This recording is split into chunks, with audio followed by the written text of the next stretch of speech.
Hey everybody, welcome to the Hang Up. I'm Matt Dillahunty. Joining me this week is going to be Jimmy Snow. I know it's going to be somebody else. I know I have an intro. We're going to bring Jimmy in right now because I'm going to skip past the entire intro. One of the things is that everything here on the line is a call-in show, and we are constantly inviting theists to call in to defend what they believe, to explain to us what it is that they believe, why they think we should believe it. Let's have a discussion about how and why to do all that. And we also always say that we will prioritize and put theists directly to the front of the queue. So normally on the Wednesday, I would start with an introduction that would lead to me and Jimmy talking about stuff. And then in 30 minutes, we'd probably start taking calls. But you know what? I'm throwing caution to the wind. We're going to calls right now. So Jack is a theist from Arizona who's calling in to say, what's the most effective way I can share the gospel with my atheist friends and family? Jack, you're a theist. You're calling in to ask us for something that might actually be useful. We're just going to start the show with you right now. What the hell? How are you? Fuck you. Fuck you. Why? Hey, Jack, why are you so sad? What is it? Are you lonely? Is it that Fuck you're like, you. is it all Fuck the issues you. you have with getting people Fuck to stay you. in your life, Fuck being your you. friend, Fuck all you. of that? Fuck Oh, it's you. not even Jack saying it. He literally has "fuck you" on a soundboard. You're Yeah, not I can do even that. brave enough to do your own "fuck you." Here you go. One for each fuck you. It's Yeah. so wild because I did this for a reason. One is that if Jack were real and legit, let me unmute Jack for just a second. Hey Jack, are you there? Cool. That's a cool soundboard Jack's got. Here's the thing. For 20 some odd years now, I've been hosting live call-in shows, and I've engaged with theists of all types, people who are genuine and sincere, but incredibly confused, and people who are sincere and maybe not so confused, maybe just actually involved in some sort of deception. And then there are the people who are, whether they're theists or not, we don't know, because they're calling in to mainly kind of pull a Baba Booey to get some attention. I don't know what's going on. Jack, you want to tell us why? Okay, I tried 2 or 3 times now. Jack, we're just going to go ahead and take down your IP address, and block that address so that now you can't get through. But I wanted to go directly to the caller instead of the intro, because we've had difficulty getting theists to call in and make any honest attempt to defend what they believe. Now, the temptation is to say, "Oh, we've solved this. There are no theists who have any hope of calling in and defending everything." Oh, don't get me wrong. I know there are theists who are out there like, well, I won't call because they won't let me talk, which is a lie. We run an entire show based on letting people talk. What we're not going to do is let you lie, and we're not going to not interrupt in order for clarity to say, okay, are we talking about this? Or are we talking about that? If Jack had been for real, it would have been very strange for someone to say, you know what, I'm a Christian. I'm going to call some atheists and ask them what I should do to be better at sharing the gospel with my atheist friends. And if that had been a sincere question, I think we could have had a good discussion. Because honestly, I can give an answer to that. Like, I've read the Gospels and I'm familiar with the Gospels. And so telling me the Gospels on their own does nothing. But what you can do to make telling me the Gospels more valuable is to show why I should believe that the Gospels are telling me something true and useful, etc. And so if you only have the Gospels, you don't have enough. And if you have evidentiary support and argumentary support backed by empirical evidence that supports the Gospels, then you've got everything you should need. Because there's a common statement that is extraordinary claims require extraordinary evidence. But the reality is that all claims require the exact same evidence. The point at which you should believe something is the same for every claim. What's different is when you say, hey, I just had the best bowl of pho the other night. We assume that you're being a little bit hyperbolic and that you're just basically saying you enjoyed a meal. And we have tons of evidence that that specific meal exists, that you've eaten that meal, that I've eaten that meal, all kinds of stuff. So there's all kinds of evidence that is already completely consistent with that. So very little needs to be added. If you instead say, I was abducted by aliens last night and traveled to Alpha Centauri, where they probed me and put a device in to monitor me and then sent me back down and dropped me off. Okay. That claim, I need more than just your say-so because it doesn't have the wealth of information that exists for claims about everything else. A bowl of soup has lots of existing evidence already for it. Abduction by aliens, not so much. Now, I was actually going to talk about today. I was so excited when Jack called in because I would do nothing but sit here and take calls from theists for 6 or 8 hours. Like, I don't know if Jimmy's got that kind of time. But if I knew I was only getting theist calls or even just debate calls, political calls, yeah, I could do that all day. Yeah. So if you're a theist, today's a prime day for you to call in and explain what you believe, why you believe it, and more importantly, why you think we should believe it. I'm not going to go through any of the stuff, any of the notes that I had.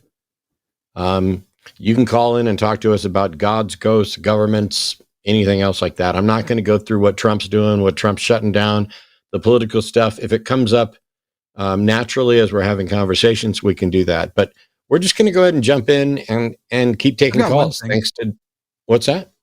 I have one thing to bring up, which is that The Line has a podcast and you all should be subscribed to it. It has its own channel. What? Those of you who are relying on listening to it as it was restreamed other places, the reason you haven't seen it since then is because you're not following it on YouTube or Spotify or any of the other places. Links to it should be in the description.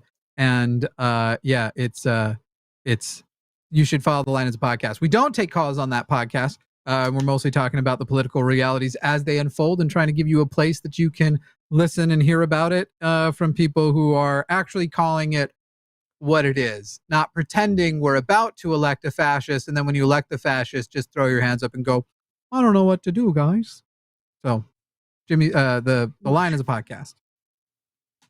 So not only that, I'm going to do something else that I should be doing every show, but I completely fail to do. And that's to remind everybody, this is one of the many shows here on the Line Network. And while I have a schedule and can run through what's coming up, it's important for you guys to know that one of the things that happens as part of the show is that we read out all of your super chats over $10. So if you have a question, and Jimmy's not here very often, if you have a question you've been itching to ask Jimmy, today is a great day to do that. Now, also, you'll get to ask Jimmy again very soon, but I don't want to confirm that yet because it might change your super chats. In fairness, I doubt. I imagine in that event, a lot of the super chats are not going to be questions, and it'll probably be a show that goes long and probably won't be the one. That'll be more of like a party than if you have a question about the Line or something you want to bring, that I would do tonight anyway. It's the next one when it happens. I'm finally having. Do we have a name for like the birthday where you can run for president? Because that's technically my birthday coming up. I'm old enough finally to run for president. Oh, no, I'm sorry. I just call that too young to be president. Sure, but it's still the birthday. My presidential birthday is coming up. Presidential birthday. That's right. And I'm running. Hey, listen, I hear you on too young, but if there's anything I've learned from the fact that Donald Trump has been president twice now, age is not anywhere close to the main problem we have in picking who we elect. Oh, no, I agree. Yeah. All right. So we have theist callers, and so we're not going to wait anymore. And Jimmy and I aren't going to banter about anymore and all this other stuff. First up is Levi, who doesn't have any preferred pronouns at all. And she wants to explain how the earth is temporary. So, Levi, what's going on? Yeah, Levi. Hi, Levi. Oh yeah. I want to make this point. Hey Matt, I got a question. Do you believe that the earth will be here forever? No. Okay.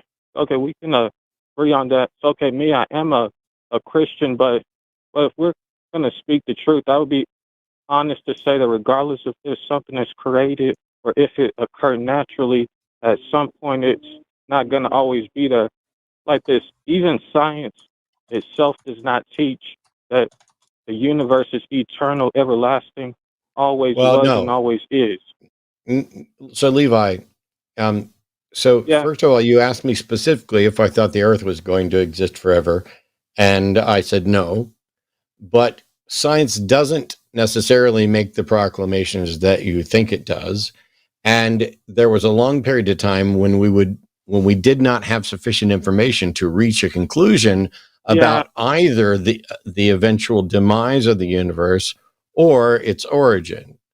So the fact that I don't think the earth is going to last forever is irrelevant to, if all you did was call in to say the earth is temporary, congrats. Oh, yeah. We already knew that.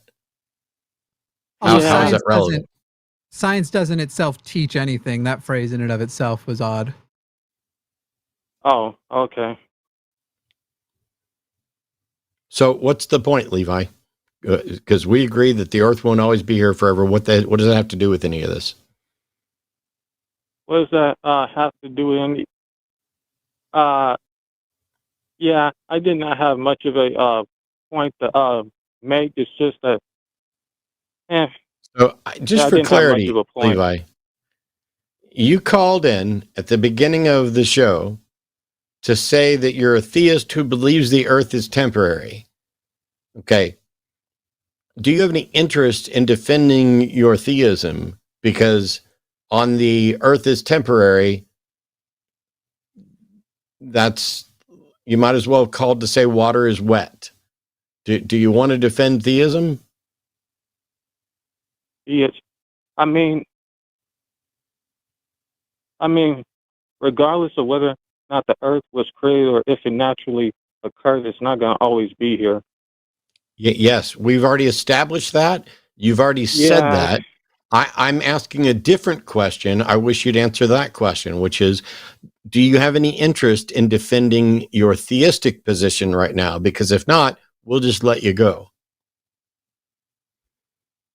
Okay, wait a minute. Theistic position and talking about that God exists? Yes, theism is the position that some God exists. It is accepting that is most likely and most probably true. You said you're a theist. Yeah. I'm asking you if you have an interest in defending that or if we should move on.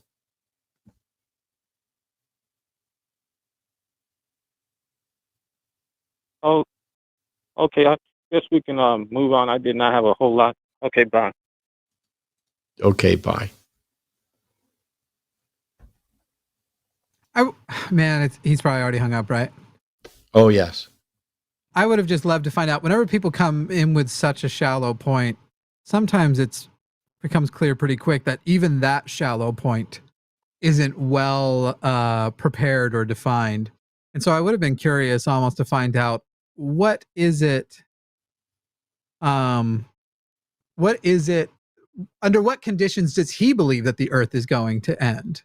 Because I have a feeling he thinks that there's this point attached to it where he's like, oh, well, if we agree with this, then it has to be created. And I would love to even know if he has a concept of why and how long from now it will end, and whether or not it even matters whether the earth ends compared to when the earth becomes incompatible for life, which is way sooner than the earth ending. I don't know. Yeah, It's just, I was trying to direct some questions to where we could get something that you could address, because the call really had nothing of substance. It's like he expected us to say, no, the earth is going to last forever. And I almost, for the sake of argument, would have said, okay, let's imagine that I think the earth is going to last forever. How does that impact this theistic claim? Nothing about this makes any sense. And so what I was wondering is, if you called in to say that the earth isn't going to last forever and we just agreed and that ended your entire line of thought, what would your line of thought have been if we would have said, no, no, no, no, no, the earth is going to last forever? I'm genuinely, like, I'm sorry that we don't have the caller.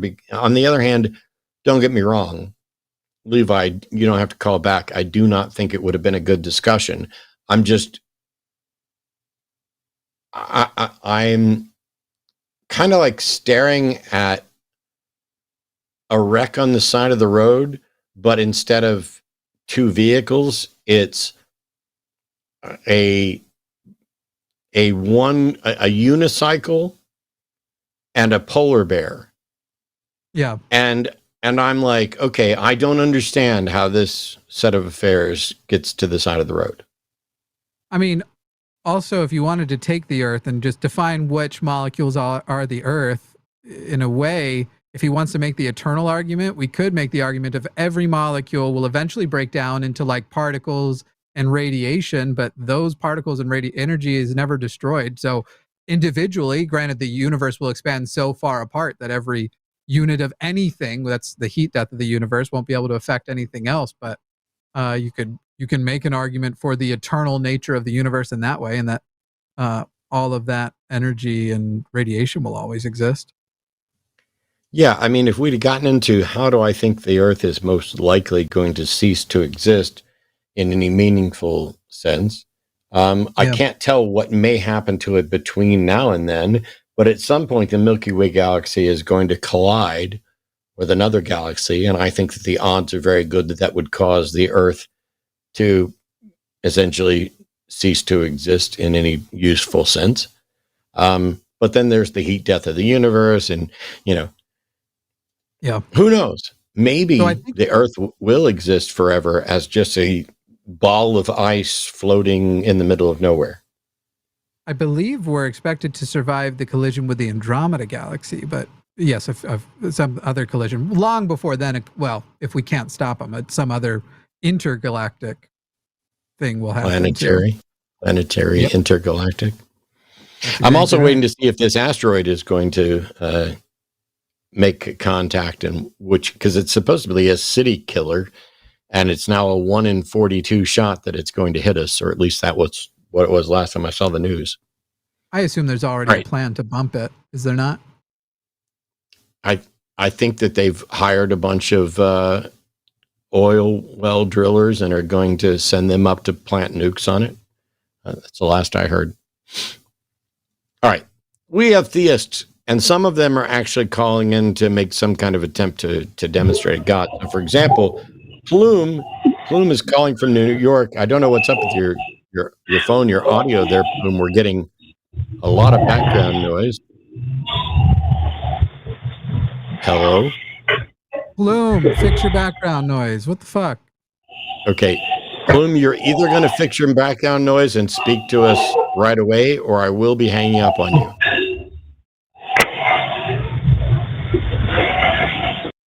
Okay. I'm muted. I couldn't handle it anymore. Yeah. Plume was a theist who wanted to prove God through the book of Revelations and matching those events to our timeline.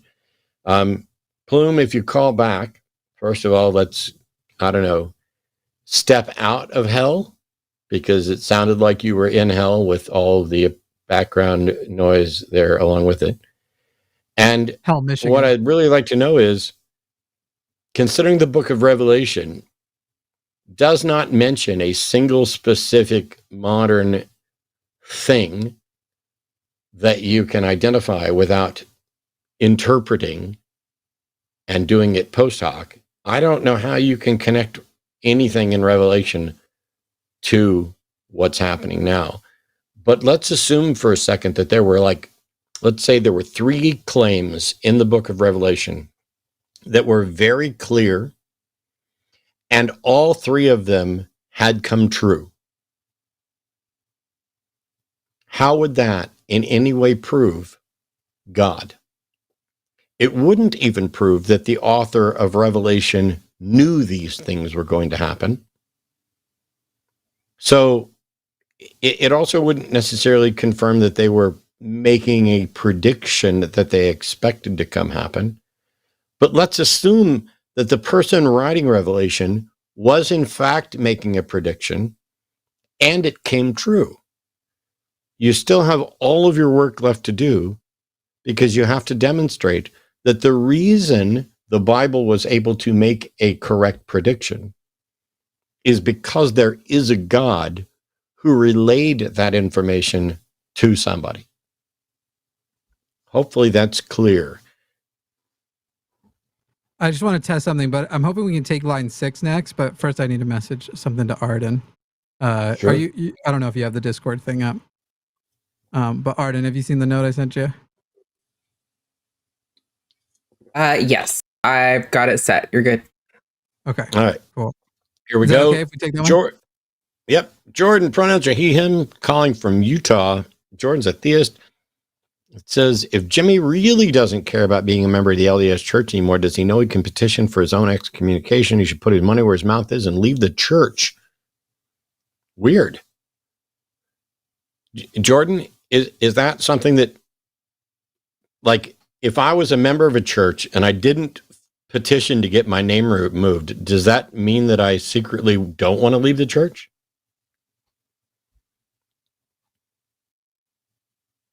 How do you know what I secretly believe?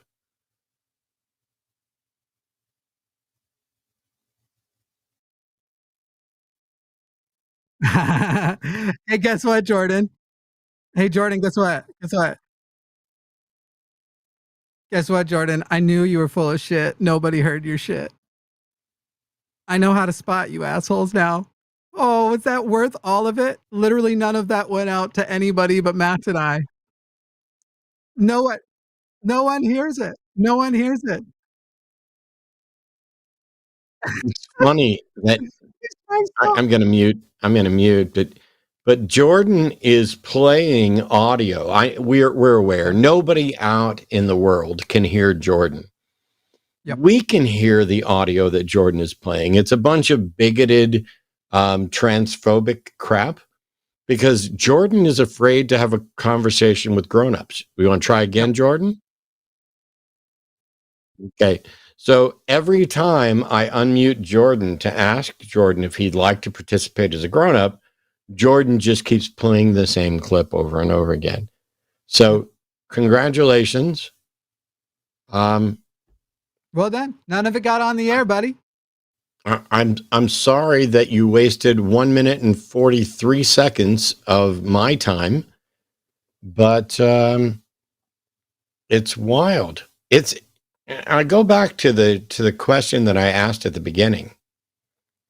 That would have been nice if Jordan could have addressed that, because the question implied, first of all, Jimmy, I'm assuming that you are aware that you can petition to have your name removed from the roll. Mm-hmm. And I don't want to. In fact, they said if I don't care about being a member of the LDS Church, that wouldn't even be true. I do very much care about being a member, and I will not take myself off, because frankly, I own Mormonism as a person who was molded by and abused by it more than I get. I am more entitled to that label than the people who want to take it away. So if they so badly want to take it away from me, they can take it away, by their own church records. But I've completely changed my mind on my association with the term, and I will now say loudly and proudly, I am Mormon, and I assume the church is comfortable with the things I've said because they know who I am, and they could excommunicate me at any time if they don't feel like I represent Mormonism well. See, and I like that. It's the only case that somebody's made where I'm like, yes, that sort of robust compliance. Like, okay, you wanted to claim me, and you were going to claim me even after I died, and potentially make use of me after I died, to manipulate others as well. So if you're going to do that, then let's see if you're comfortable with me being an outspoken public Mormon, an atheist Mormon even. Settle that. Right. Resolve that one, motherfuckers. Yep. Well, so far we are batting. We are not doing well with regard to theist callers. Now, Levi did his we have best, one more theist. What's that? Good. Levi did his best, but it's not saying much. Yeah, there was nothing wrong. Levi didn't actually do anything wrong. It's just that there was nothing of substance there. You might as well have called in to say, "Hi, my name's Levi, and I occasionally think things." Yeah. But we've got Rachel, who's a theist, deconstructing from Nevada, pronouns are she, her, but feels that she's seen evidence for the dark side. You can't help believe that if there's a dark side, there must be a light side. What is it that you think is evidence? Well, Rachel, I apologize in advance. I hope that this goes well, but I have so many questions because, and it may just be that the summary here is problematic, because I don't know what evidence someone could see that would count as evidence for a dark side, because I also don't know what a dark side means, and I don't know how having a dark side necessarily means there must be a light side. So help us out, Rachel. What is it that you've experienced that leads to an implication that there's some sort of dark side, which implies that there's some sort of light side? Help us out. Yeah, sure. So first of all, I just want to say I'm a big fan of the show. But so when I say the dark side, I'm just kind of blanket referring to sort of negative, or I guess you could say evil if you have a definition for that. But just negative supernatural forces. How do you know they're supernatural? Because things don't move by themselves. I've literally witnessed objects move in front of me that, I mean, a chair doesn't just slide across the room about a foot to the left because it felt like it.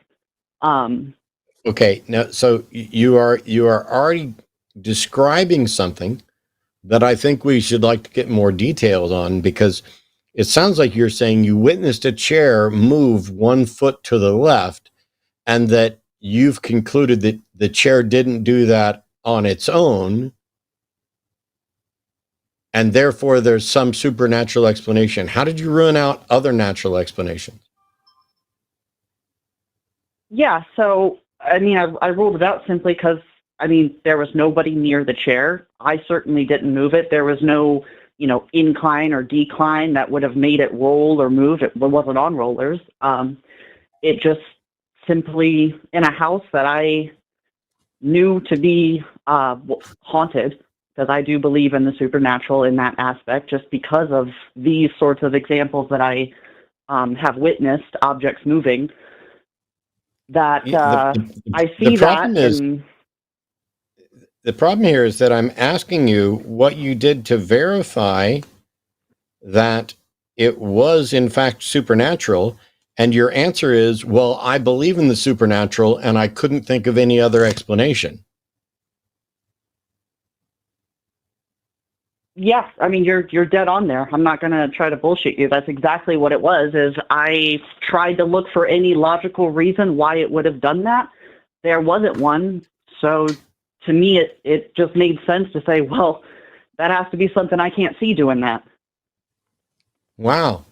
And do you think that's a rational course of action to say, I experienced something, I don't have a natural explanation, so I'm just going to assume it's a supernatural one and leave it at that? In that particular instance, no. Wow. What particular instance would that be a good one? Asking for a knock and receiving one. Say, hey, if You you're do really realize- here, make a knocking noise. You do realize that there are spirit mediums who fake stuff like this all the time. Absolutely, there are. There are frauds Cool. that do that. They make an entire living out of it. I get that. I'm not saying that. Jimmy, I'm just I had saying a question. I don't background. want to keep going without getting to Jimmy's question because I don't know if we're going to get any further on mine. Rachel, I have a question for you. So if you're me and you're evaluating your claim right now, and I'm aware of 0 confirmed supernatural events, but I'm aware of frauds, and I'm aware of why some people become frauds for money, and then I'm aware of why some people become frauds because it's important for their community. So let me just propose a thing. Would it be, Rachel, from my point of evaluation, better for me to assume that your story is true, or with available data and information out there, better to assume that this story is important to you because you have this belief, and it's also probably played some part in your ability to participate with a community of people who have these beliefs, and has been a story that you've been able to get great validation and dopamine from telling, and that maybe you've even forgotten it never happened? Which one would be more reasonable for me to assume is the case? That this actually happened, or that one candidate explanation is more likely? It would be the latter, for sure. Right. So Rachel, but again, I'm calling in because you want to know why I believe. Well, no, we want to know why you think we should believe. Yeah, and Rachel, based on why I believe. Rachel, the fact is, if all we wanted to know is why other people believe, I wouldn't need to do the show because I already am aware of how people delude themselves into belief from the psychological point. So if you can break free of that and give us a good reason, because you're describing that you know that's more reasonable, but you're confident in these beliefs. So what have you done to overcome those things? What methods of documentation and investigation have you gone with? Or are these things that you apparently have great ease, these examples, great ease of finding, not examples you can well document and account for ways they could be faked yourself? In that regard, all I have is the people that were with me when it happened as witnesses, which I know isn't some scholarly reason or irrefutable evidence for sure. Correct. Because not only is it not that, when you're talking about supernatural beliefs and religious beliefs, it's the opposite of good evidence, because we can actually observe and document the way you can get one person to plant the seed of a lie, and the entire group will adopt it as truth and retell it later. And they will have built it up together and in fact use the fact that they are backing each other up. Some people will do it instantaneously. If you have a good friend and you're out with somebody and that friend tells a lie and you know it's a lie, but that's your friend, you'll just instantly back up the lie and start sharing affirming details. So not only is that not good evidence, witness testimony is some of the worst evidence, because you can get groups of people either all being mistaken or understanding this sort of like, oh, this is my team. Like if a Mormon is going to lie to an atheist around other Mormons, the Mormons don't correct the Mormon.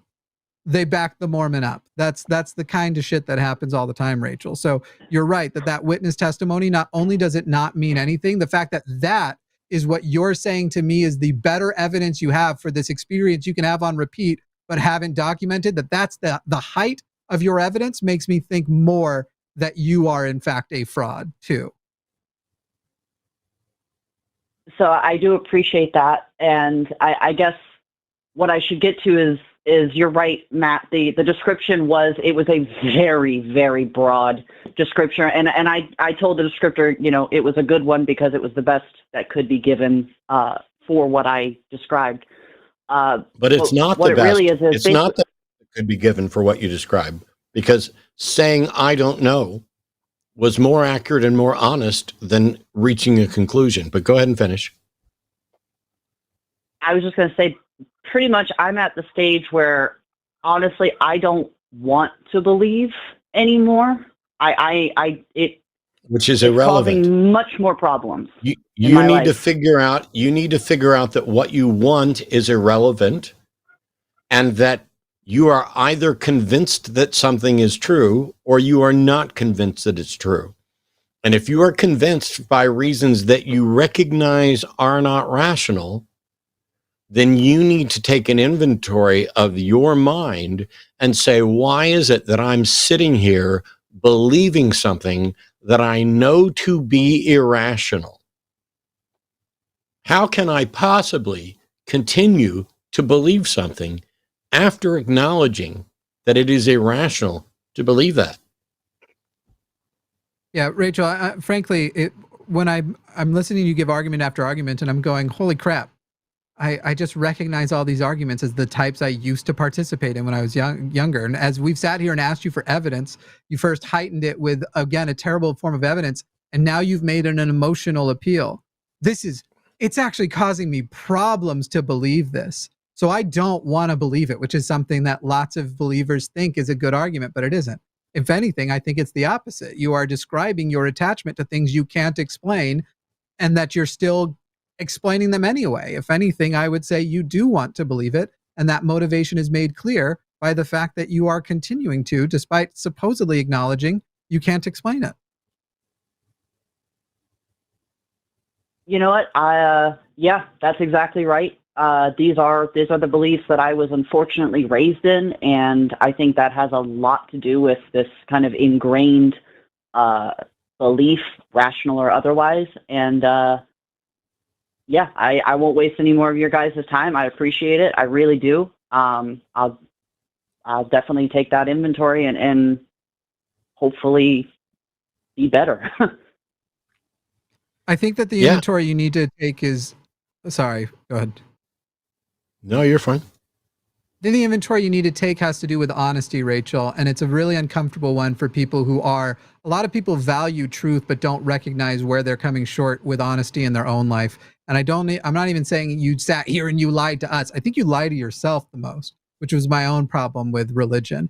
And then I think it's how important is the truth to me generally? And then how important does that truth become when it's challenged by a community of people that I want to participate in? That how much I bend that, how close I get it, how emphatic I am about something where I'm saying a motion or a knock happened and I'm describing it. And is that really an accurate description? Am I being hyperbolic to any of the events that did happen? And then how many of these, if I go back and review, do I realize that story isn't even true in the first place, but it was heightened by other people? And I suspect, Rachel, like I've seen happen with theist after theist, even though I can't know you specifically, and I can't even know that you aren't actually having ghost interactions. I just know that statistically, it is more likely you are going to come to the conclusion that is going to be more helpful to you than proceeding with these. I don't want to believe, but I have to because the evidence is so overwhelming. There's some questions that you should teach yourself to ask. Because when you look at what you wrote, it says, I feel I have seen evidence for the dark side. I would like you to maybe jot down a definition of what you think the dark side is. If you just mean, I've seen evidence that bad things happen, or that things that I would consider evil happen, well, that should be surprising to absolutely no one. But you're taking, I see evidence of something happening that may seem to be evil or problematic, and then you're reaching the conclusion that it is in fact evil in almost the sense of the personification of evil. And then you use that to say, ooh, that must mean there's a Satan or dark side or whatever, however you're doing it. And that must imply that there's a good side. You are taking, I observed things happening that aren't good, and extrapolating 4 or 5 layers down to get to a God. And you should be asking yourself right off the bat, just because I see something happen that I would consider to be immoral or evil or scary or unknown, or what is my justification for saying that qualifies as something on the dark side as if it were supernatural? Because what you did earlier was, I don't have a natural explanation, therefore I'm going to accept a supernatural one. And my position is, if you don't have a natural explanation, you don't accept a supernatural explanation until that explanation has evidence for it. If it doesn't have it, then you should keep looking for whatever explanation, natural or supernatural, has evidence for it. Because how did you determine that of all the possible supernatural explanations that one could present for what you saw or felt or experienced, what was your justification for picking that supernatural explanation over the thousands or billions of other supernatural explanations? Just how I was raised. And like I said, that's where this all stems from, is I was raised in that Christian theology, and it has made a mark on me for sure. And it's not one I like. You can get over it. We have confidence that you will find your way free from the indoctrination. Recoveringfromreligion.org. Yep. Get there. You can talk to other people who have wooey beliefs that can't get past. Thanks, Rachel. Bye. All right, Rachel. Thanks so much. Stay strong. Keep asking questions. Sorry. We'll have the event up soon, but May 10th will be our next big RFR fundraiser. So people can start to get excited about that. There we go. We've got loads of theists on the line, but Brian's been on hold for quite a long time, wants to ask me a question about fallacies, so I'm hoping we can knock this out fairly quickly. Ready? Hello? Hi, Hello, Brian. You're on the air. Hi there. 1 second. Just got to get somewhere really quiet for a second. We'll give you a second. One Mississippi. There we go. There we go. Perfect timing. All right. All right. Hi there. Howdy. Hi. Sorry about that. Okay. Yeah. Yeah. Basically, I called because I watched the show for a while now. Actually, been watching Matt for a little while, ever since those old public access atheist experience days, and love your stuff. Thanks. Basically, my thing is when I'm going through a lot of those old stuff, I don't know if it's just because I like arguing with myself or something, but sometimes in my mind I just come up with rebuttals out of nowhere, and I'm trying to. I'm sorry. Take a second to collect my thoughts. I'm rambling. Anyway, basically, a couple things that you've said in the past, or like even recently, have come into my mind, and I just wanted to get your thoughts on. Okay. And I'm sorry if I'm rambling. It's nervous. Let's just go with the first fallacy, Brian. What was the first fallacy that you thought Matt committed in a video? That's not what this is. This is not somebody calling in to say that I committed a fallacy. This is someone wants to ask me a question about fallacies and replying to theists. So what's the question, Brian? All right. In that case, I might have put the. I guess I do put the prompt in wrong. I'm sorry. What is the question? Yeah, go ahead. All right. Basically, my question was, like, when you've said before, like, I'm sorry. I'll call back some other time. I did this wrong. I'm sorry. Okay. Call back another time. I'm so mad. I need to know. He almost said it like 4 times, and I need to know. It's like it was on hold for an hour almost, and I'm like, whatever the question is, I mean, we could just, like, I have notes. I have notes on fallacies. I have notes on validity and soundness. I have notes on not calling out fallacies by name and all kinds of stuff. And now okay, we've got other theists. So here we go.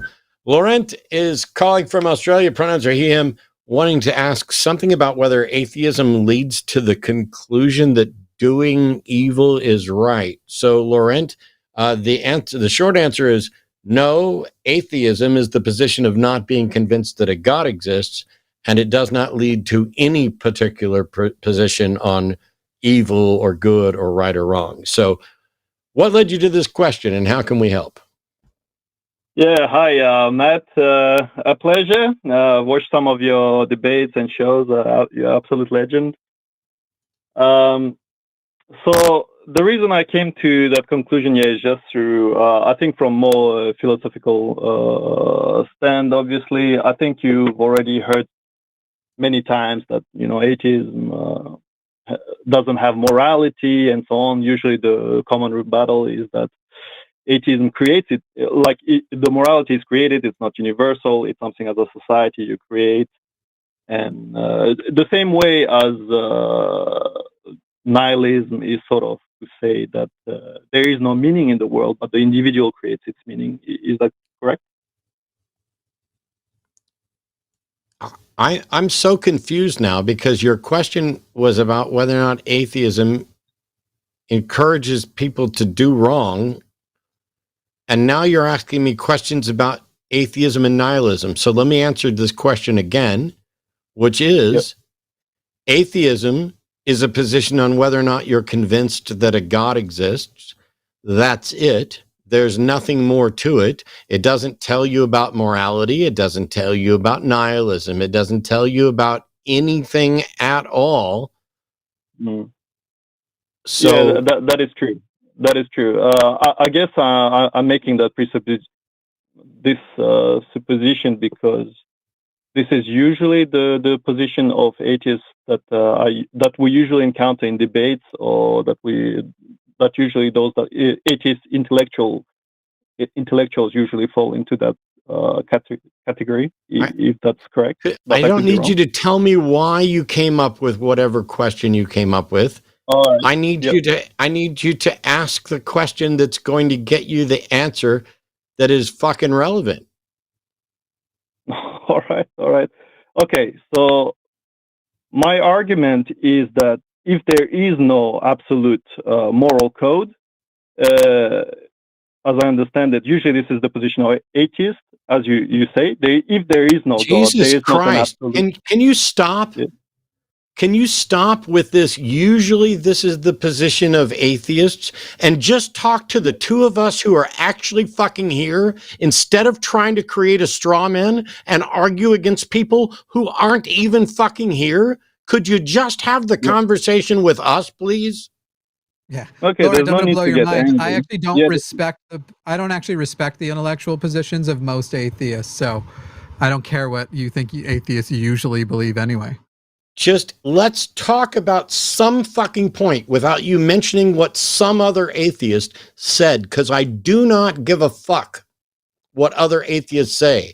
I'm going to tell you about what I think, and Jimmy's going to tell you about what he thinks. And so you started off with a question that is, does atheism lead to? And the answer is no. Atheism does not lead to anything. There is nothing that, by merely not being convinced that a God exists, nothing is entailed from that. You could still worship gods that you don't believe in, even if you don't believe in them. So what is the question you're trying to get to? We'd love to be able to address it. Thank you. So I'm trying to think of how I can make this question or argument in a way that will not piss you off. So this is not how I expected. Well, it's too late for that, Laurent, because the fact that you've been sitting there on hold for 20 minutes and that I've repeatedly answered the question you asked, and that I'm asking you to actually get to a point, has already pissed me off. Yeah, that's unfortunate. I was hoping to have, I know it's unfortunate. Why is it that you don't have, why aren't you ready with a question beyond the one that we already answered? I mean, are we done? Did we answer your one question and that's it?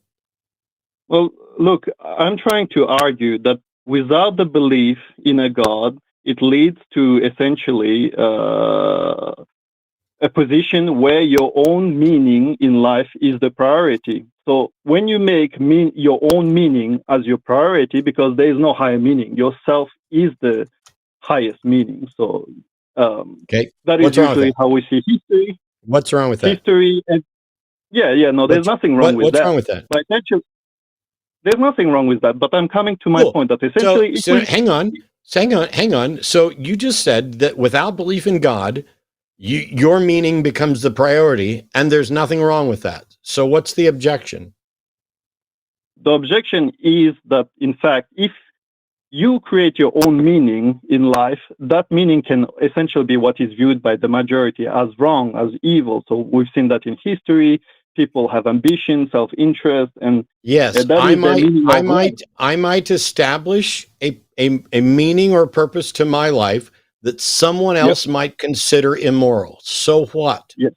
Also, but also, Laurent, you've done the same thing. I think this is the dumbest fucking argument I get all the time is morality objective or subjective? Doesn't matter. Is the adoption of a morality objective or subjective? And Laurent, it's subjective. You adopted your morality the same way I adopted mine. Somebody made a case.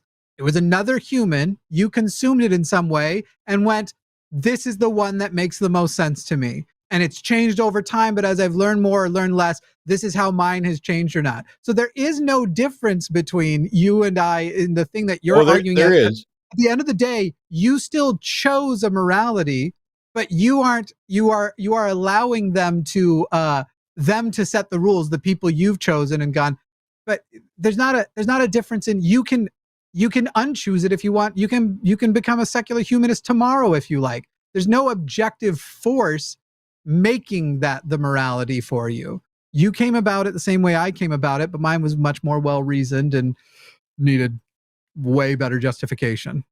Yeah, there are differences. There are differences, but the differences are that I recognize that there are no problems with my morality that are in any way solved by appealing to a God. Yeah. So the reason why I wouldn't particularly become a secular humanist or something of that nature is because I am dealing with this very issue that I was trying to maybe find a rebuttal to myself, not something that I'm trying to convince you of, but this is a dilemma that I have myself, and I'm trying to find an answer to it. And the reason why secular humanism... What is the dilemma? What is the problem? Because I think I can solve this. Yes, so the dilemma that I have is that if I adopt the self-meaning, the secular humanism, the adoption of morality, essentially all of that, it does lead to what I think is the conclusion that it's a landscape of different meanings, different desires that can clash with each other, and that essentially is what we see in the history and our current society. And that is kind of, it means that just a second. And that means that I have to accept essentially that the evil that is done around the world is essentially neither right or wrong. It is actually right, because if meaning... No, it's not right. It is, because if no, it's not. Is my priority. No, it's fucking not. No, it's fucking not. What's wrong is not right. All right, let's discuss it. No, you cannot both say it is wrong and it is right. You just said that you are forced to recognize that if we are allowed to make our own meaning, what is the objection?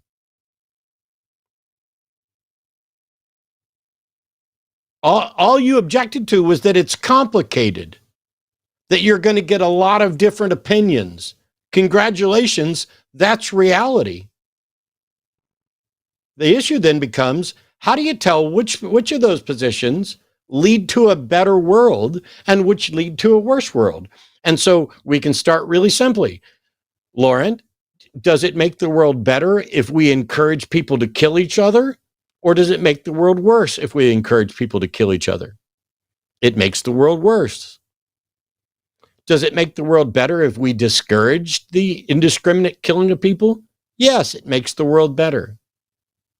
You can do that for anything. And when there are questions where the answers are difficult, you've got to recognize that unless there's some knockdown, drag out argument, it's going to get messy. So what? How do you solve any of the problems that you're objecting to by appealing to a God? What does saying there is a God change about any of your moral concerns?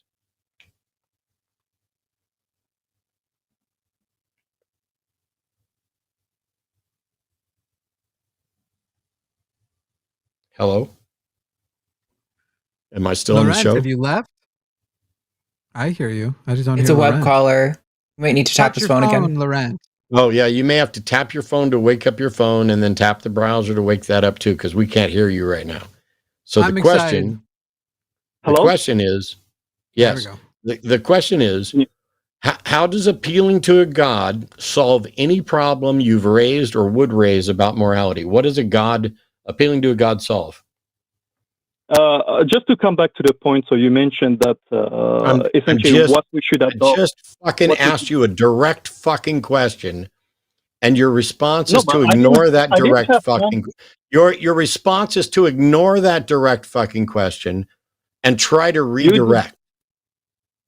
No, I would like to rebuttal first because on the. I would like you to said- answer the fucking question that I just asked you. I don't need a rebuttal because you're not in an argument. But that was not my question. My dilemma here is: does atheism lead to the conclusion that evil is right? Whether I believe that God. No, Lawrence, shut up. I answered that question before you ever uttered a word. No, atheism does not lead to anything, period. I asked you a question which was very simple and direct, which is, what does appealing to a god solve? What problem in morality is solved by you appealing to a god? That's the question. Sure, we can go there if you want, but essentially, if I believe in a God, then I come to a conclusion that. Lawrence, I'm muting you. When I ask you a direct question, here, I'm just going to tell you, I don't care what anybody thinks. It's because I'm smarter than you, and I understand this subject better than you, and I've spent more time thinking about it. So I'm asking you a fucking direct-ass question that will expose the problem in your thinking and save us all hours of time going around in circles. Is it helpful for me to put it that way? I try to avoid putting it that way, but you know what? I just got to call it like it is. This is a really simple issue. There is no problem that you've raised with regard to morality that is in any way solved by appealing to a god. And your foundational confusion, which we've addressed over and over and over again, is this notion of, does atheism lead to? And the answer is no, because atheism doesn't lead to anything. So whatever problem you presented with regard to morality, how is it solved? By appealing to a god. Once you realize, Laurent, that saying you're appealing to a god solves nothing, you will realize that you are complaining about things in morality that you cannot solve, that are just facets of reality, like a lot of different opinions. So, how does appealing to a god solve a problem with morality? Go. So the belief in a God essentially allows me to essentially believe that there is a universal right and wrong for all of humanity instead of each individual person that makes a subjective conclusion on what is moral and not whatever. No, the problem, no, Laurent. You just said that believing in God allows you to believe there is a universal right and wrong. But whether you believe there's a universal right and wrong is irrelevant to whether or not there is a universal right or wrong. You believing in a God allows you to convince yourself that there's a universal right and wrong, even though there isn't. Yes, that is true, but that is where faith. Yes. Hang on, let me jump in here because I'm going to pop back to the words you were saying before because you've actually refuted your own points already. Because you were complaining about let me finish. You haven't even heard my point. There's no way to interrupt and no. If we are going with what you were describing earlier, that with the secular points of views, then everybody gets to just defend their position and one person could say something is right and somebody else is wrong and you want to avoid the clash. That's when I laughed at you, as though when the world has been the most filled with only religion, there were no clashes. And so Matt is asking you how you are solving this problem with an appeal to a God. And you're basically saying because that God says this is right and this is wrong. but somebody else, because your actual adoption was also subjective, says their God says your right is their wrong, or their wrong is your right. It literally, as Matt is trying to get you to understand, does not solve your main contention. However, if you actually do have to have a moral justification that is secular, then you actually have to apply things like reason and go, for example, slavery is wrong because of the violation of the autonomy of the individual involved. And then you have to describe what all of those words mean. And you have to win that as an actual argument, as opposed to if you are in most religions where you I shouldn't say most, in many religions where you actually have to say slavery isn't wrong under certain circumstances.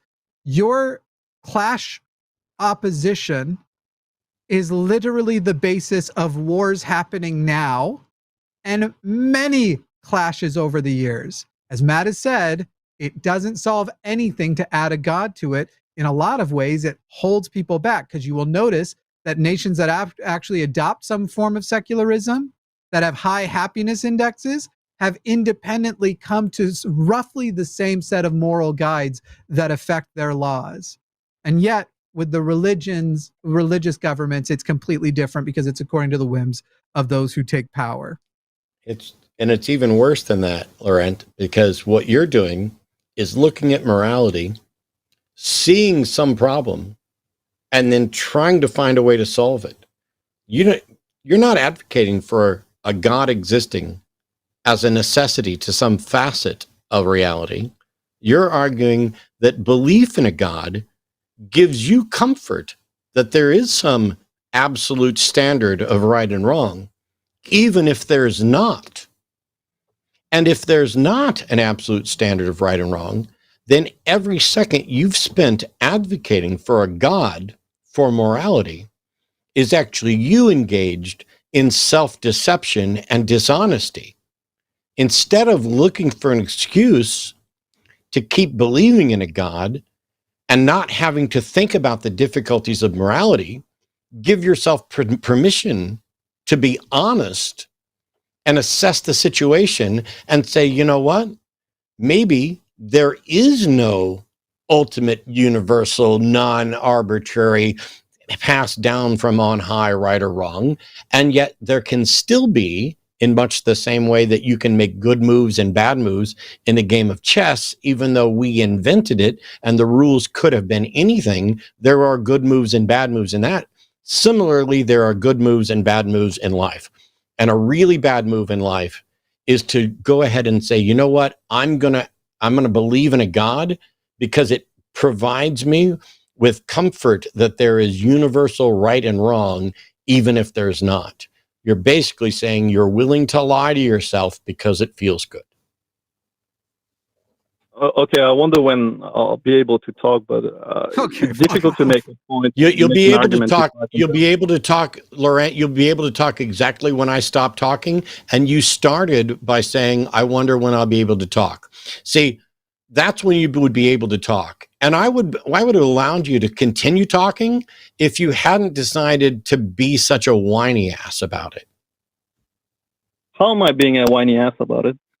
Because the instant where you could have said something useful and important, where you could have said, hey, that's an interesting thought about morality, I'll have to consider that. Or you could have said, hey, here's something you said that was factually wrong. Here's a correction to that. Or here's an area where I said something that was incorrect that I hadn't considered, and I've now changed to this. But instead, you decided Instead, you just decided to fucking try and interrupt me.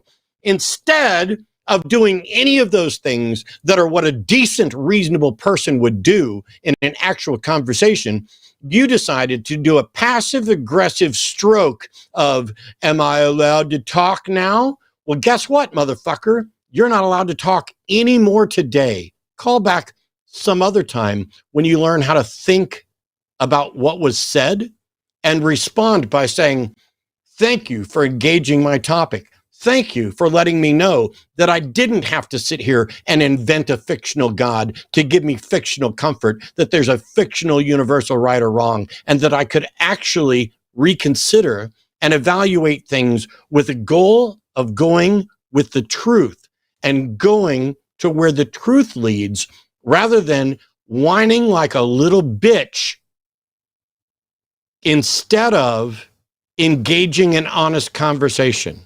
Goodbye, Laurent. I love a complaint from a person who says we weren't listening to someone who interrupted me to disagree with my point before I had begun making it. Yeah. That's fun. Jimmy hadn't even got 3 words out. No, I don't agree with Jimmy.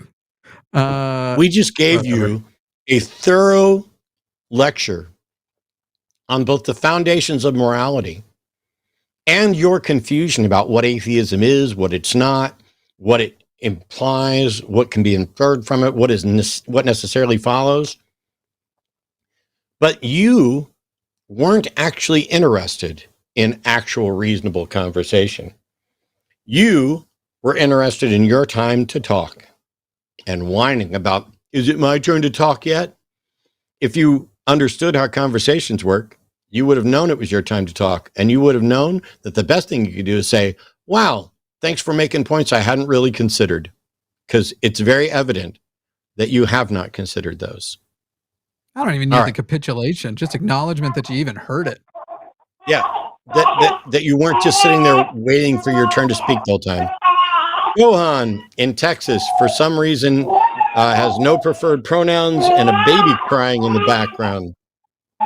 Yeah, can I Go get on. pushed to the back of the line? Sure. Can I get I agree. We have moved you back to the back of the line. I can't handle babies. Sounds like that. Man. Yeah, it's a lot. Sarah's calling from the UK. Sarah's a theist. Pronouns are she, her. How do atheists make sense of suffering and injustice? Sarah tried to call the other day and we didn't get to take the question. Sarah, welcome. Thank you for calling back. Hello. I'm hoping that I can be audible this time. I think last time it was going in and out quite a lot. Yeah, we hear you great. You. How can we help? I think so. I have spoken to both of you previously, I think, and I probably made a bit of a fool of myself. And I think you were very kind around a lot of what I was fumbling to try to understand.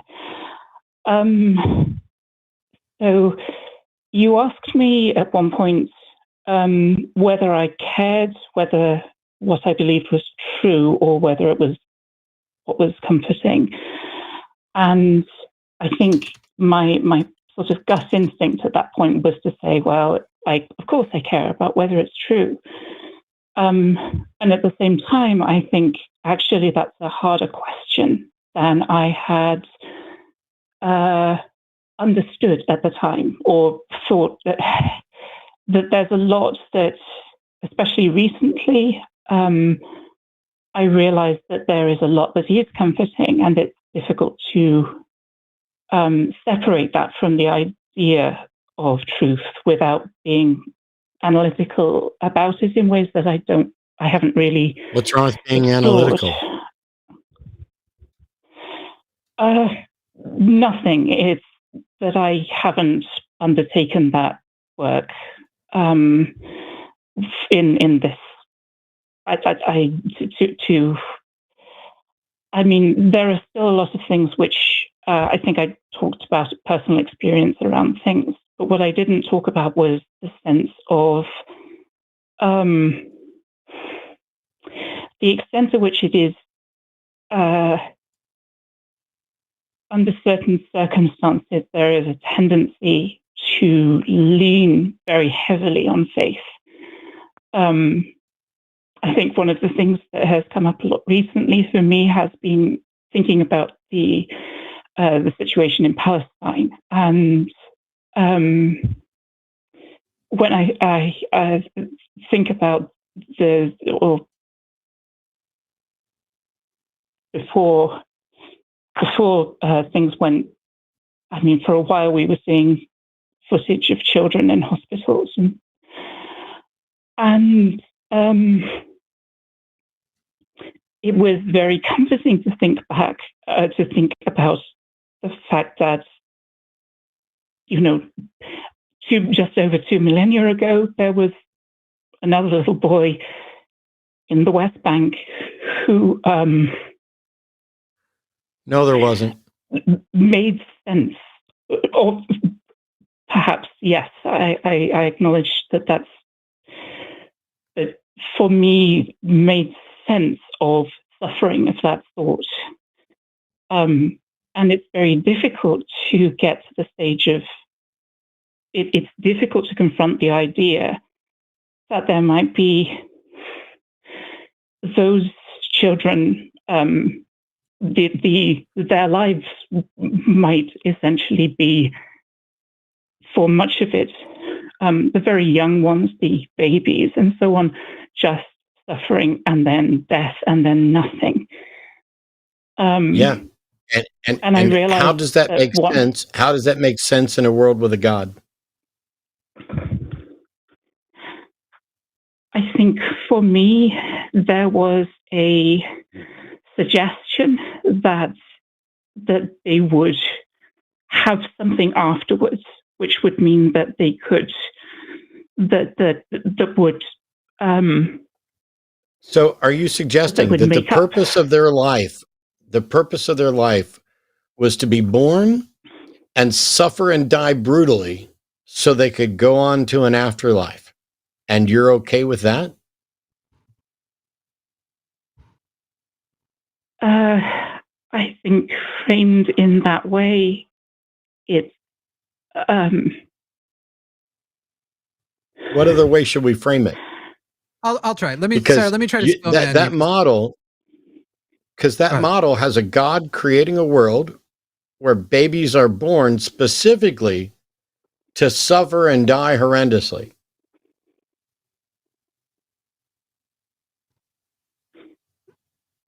So I'll attempt to steel man you because I think you're. First of all, I think you're very nervous, and I think I know what point you're trying to make, and I think if we do it this way, it'll be the easiest way to get it back to you.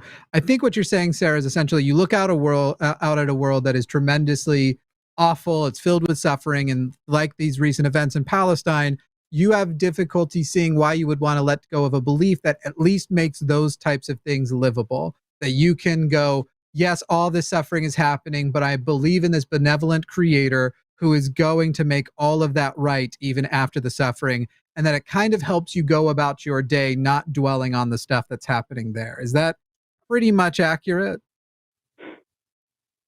That's probably, yes. I mean, the sense that there would be something afterwards for them that would mean that it, I mean, right. But I think the idea of them being.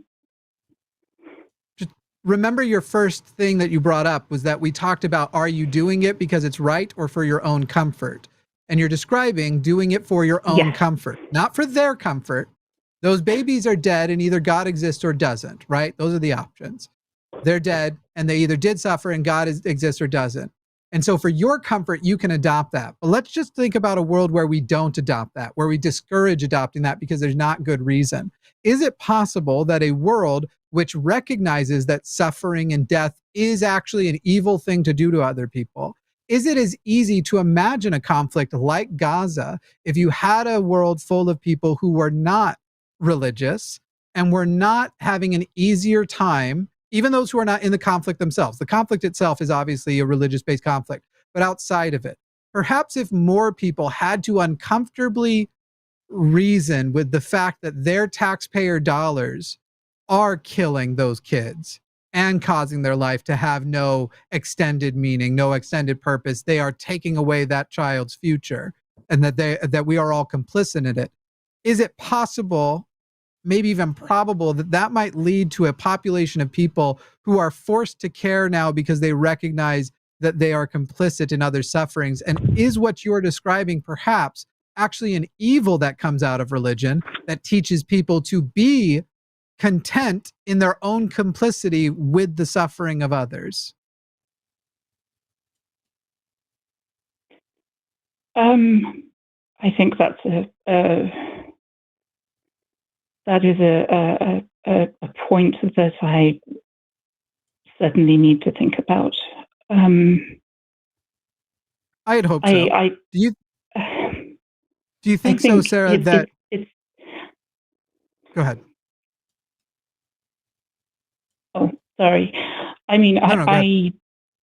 I think I wanted to be upfront starting this call that I'm aware that to some extent there may be a bit of self-deception in place around, of course, a lot of this is wanting to believe because of what's true, but also an understanding that actually there is probably a lot of self-comforting underneath it. And I don't know if I'm aware that, a lot of work, I don't know that it necessarily means that one then decides, oh, well, God can sort it all out, so I don't need to attempt to donate to charity or to try to do what I can. But there's also, I think, a sense of being so small and not really having the opportunity to make things better, and wanting there to be something big that can do that. Of realizing that I don't have the ability to make things right, and I don't think it would be. I think it would be conceited of me to suppose that I would have that sort of power, and wanting to defer to something that does have the ability to soothe and to make something that will provide those who have suffered with comfort afterwards. Except that, Sarah, that's not what happened. If there was a God that could provide people with comfort, then what would be the reason that people need to be born and suffer and die? Why not just give them the comfort right away? Why not create people in heaven as themselves and not create the people that you're going to send to hell, and not make anybody go through any existence in this reality at all? If the goal is to get, this percentage of people to heaven, why not go directly there? And if that's not the goal, if we're just like, we don't know what the goal is, how can it possibly be comforting that there's a God who might make someone comfortable in an afterlife after they just made the entirety of their actual life a living hell? Like, is it okay for me to run around punching people if I give them $100 afterwards? I would say that the answer is no. And I don't know why someone would be comforted by the fact that I'm allowed to walk around the street downtown, walk up to children, to men, women, anybody, and just punch them in the face and then give them $100 afterwards. We would never allow that. So why is it acceptable or encouraging or comforting if you think that they're going to get a wonderful afterlife instead of $100? Like, you don't even have any evidence that they're going to get comfort or an afterlife. You don't have any evidence that they weren't sent directly to hell to be tormented forever. You are just looking at the situation and saying, wow, that is so bad. I hope something good happens to them, because evidently we're never going to be able to do anything good for that person, and maybe not for anybody else. And so you're just hoping that there's a God out there that's good, that'll provide comfort. But the thing is, if there was a God out there that was good, that would provide comfort, we couldn't be having this conversation.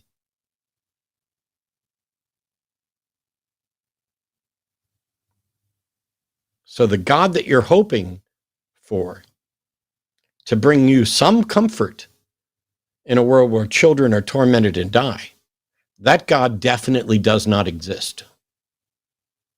It looked like we lost Sarah. I'm hoping Sarah's watching after, because my last note would be I actually think the answer you gave at the end, that last answer you gave, Sarah, kind of gave away a little bit of why I think it's important that you drop that belief and believe more like it is a ginormous tragedy that those kids have gotten killed. And I think it was when you said, I can't fix it.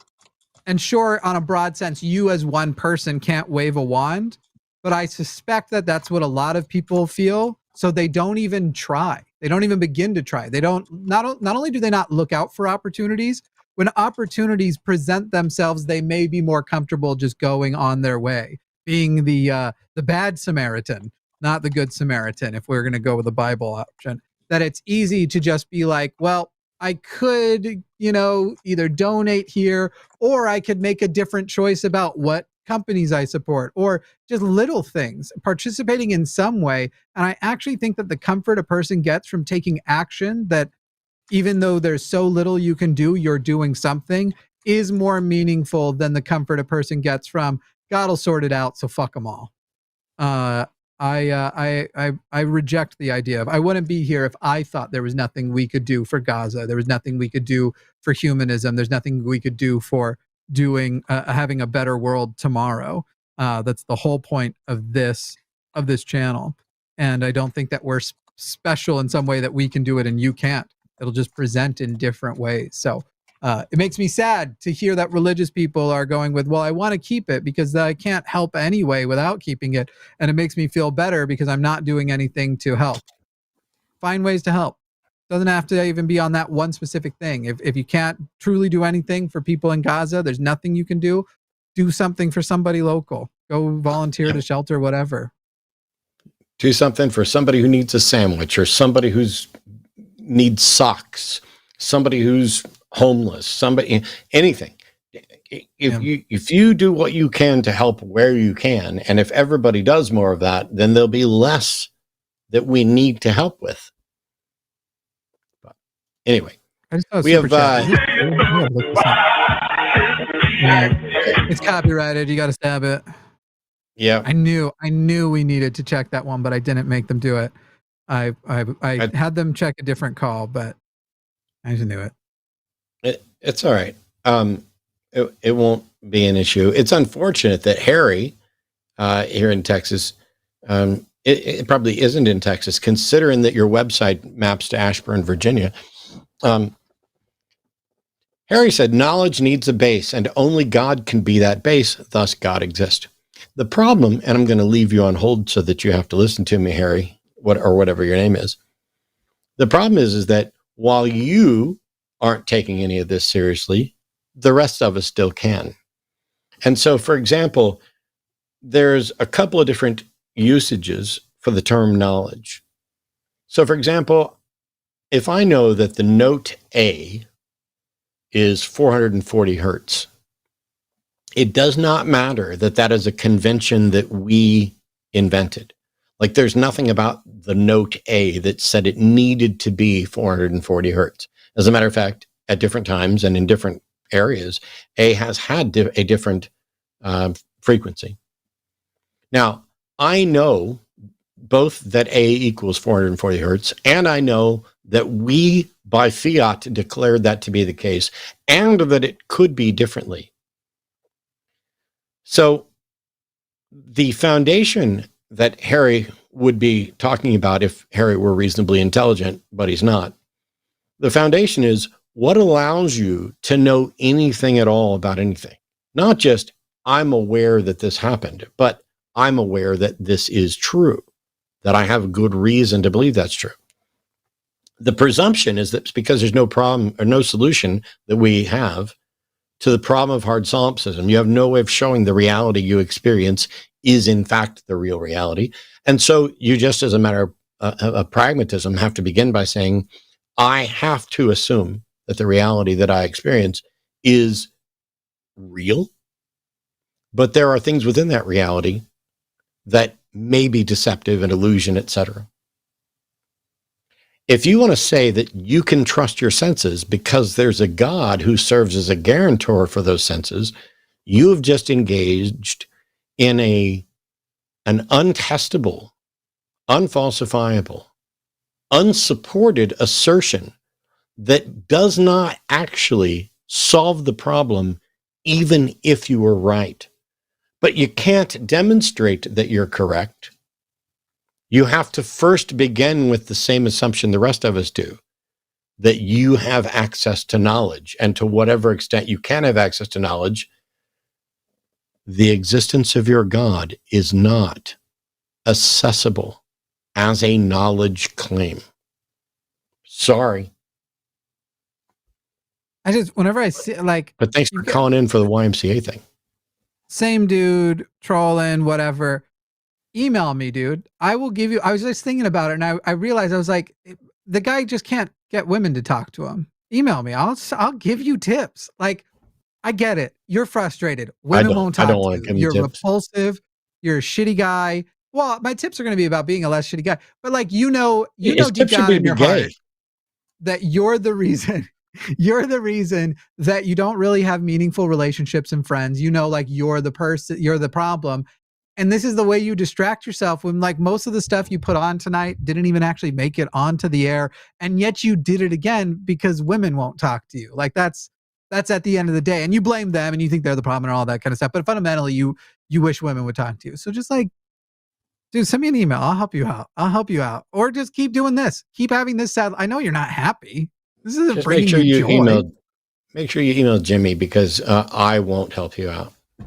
I'll help him out. So, caller Mark from Georgia, Mark's a theist, pronouns are he, him, says, the reality is the emotional need for a belief in God. When I'm stressed, I tend to use belief as a control for the anxiety. Hey, Mark, I'm confused. Are you saying that you experience what you think is an emotional need for God, or that this is a general need that explains God belief? Like, I mean, I don't know how you could explain it for other people. So I guess we're just talking about you. I catch myself acting as if I believe in God when I'm in a very high stress situation in order to control my anxiety. Even though I'm confused, because it says here you're a theist, and so you're saying you act like you believe. If I act like a doctor, that doesn't make me a doctor. Correct. So are you actually convinced that a God exists? No, as of my current state, no, I'm not convinced that a God exists. Okay. So what does it mean to act like a God exists when you have anxiety? When I'm in a high stress situation, my thoughts are in line as if a God does exist. As in, Wait a minute. Did you call and talk to Forrest and Seth Sunday? Yeah, that's me. Yeah, that was me. Yeah. And so you came up with this trustful situation as if somebody was going to chop off your head, right? In my situation, not necessarily chopping off my head, but let's say for example, my job requires a certain level of training experience, and sometimes a very high stress situation comes up, and my anxiety needs to be controlled in order for me to effectively do my job. Well, okay. I'm sorry, Mark. I'm going to have to be nosy because I don't understand. What's your job? For the purpose of this call, let's say I'm a world-class gymnast. No. For the purpose of this call, you're a world-class gymnast, and something about being a gymnast puts you in a high state of anxiety where you have to pretend to believe in God in order to cope with it. Is all that correct? Yeah. Well, I guess, yeah. I mean, it's an anonymous call anyway. I'm not aware of anything about being a gymnast that would create such anxiety that one would have to pretend to believe in a God. But he still hasn't answered my question. So, go ahead, Jim. What is the actual example of? Okay, you're in a gymnast situation. You're up against Simone Biles, and you're really anxious. Mark, say God, you're really anxious. So now you're gonna behave like you believe in God to not be as anxious anymore. What is the behavior you are saying is you acting like you believe in God? The specific thing you're doing, is it a prayer? No, I'm sorry. That's a bad example. You're right. I shouldn't have said that. That's a bad example. Just give me the behavior. I don't need to know Is what the this stressful G-Man? place is anymore. Just Mark, you aren't G-Man, are you? No. Let's say for I guess the most. No, Mark. I don't need a job at all. It can be any. I don't need you to change the role play. I don't need you to put on a skirt. All I need you to answer is, when in a high stressful situation, I do a behavior that resembles believing in God. That behavior is what? That behavior is asking God to save my sister who just had a massive coronary heart attack, and I was on the phone with my sister, and she called me in a hot fit of panic, and it caused me to panic, and at that point in time, yeah, I was acting as if I believe in God. Okay, so for the record, let me just, because it wasn't clear. So what you are saying is the behavior is that a problem comes up and you pray for a resolution to that thing to happen, right? Correct. Okay, that's all I need to know, because that was the thing driving me here crazy. I don't even necessarily have a point back to it. I just wanted to know what this supposed action was, besides going, if I have anxiety about something, do you have any good evidence that your prayer actually solved the issue? Nope, zero. Right. So in my mind, I go, why would I want to resort to that which can't be helpful, when perhaps not resorting to that would give my brain the ability to go, okay, what potentially helpful thing could I do right now? And then, because that's my answer to anxiety, is either play Tetris or get in motion. So if it's anxiety that I actually can do something about, that there's a way to resolve it, I get into motion and I start working towards solutions. Because even if you don't solve it, the action of being in motion can take your anxiety away. Otherwise, I play Tetris, because Tetris, it turns out, is a kind of, they're doing research now and it's turning out to be a bit of a miracle drug for people with anxiety and PTSD, but not actually a drug. So in those scenarios, I'm not behaving like a God exists. I'm just doing an action. I just have a thing. And it doesn't mean that I think Tetris is benevolent. It doesn't even necessarily mean that I am rationally working towards something that effectively can help, but I'm in motion. Why is it that means God exists in any way, which I guess I don't know that you're saying, rather than just when you are anxious, you feel like you must do something. And if you don't know what to do, you might pick any old bullshit. Yeah, that pretty much sums it up. Pretty much a Hail Mary, basically. I'm kind of literally a Hail Mary in a way, since that's a prayer. Yeah, pretty much. That's pretty much what I guess that's my last resort when I feel like I'm in a situation I can't control, pretty much. Okay, so next time, Mark, why call this your emotional need for a belief in God? Why next time something happens, like your sister has a heart failure, why not, instead of just praying, you call somebody who knows your sister and share your feelings with them and give them. One of the number one things you can do for anxiety is find somebody else who is anxious and try to relieve their anxiety. Literally, it's like it's a known therapy for it. It's a wildly powerful thing. Why resort to this thing that's going to not help anybody when you could help somebody else?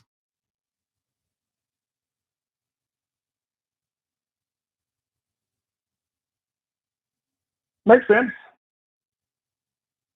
So do you have an emotional need for a God, or do you just have an emotional need for a anxiety problem solver?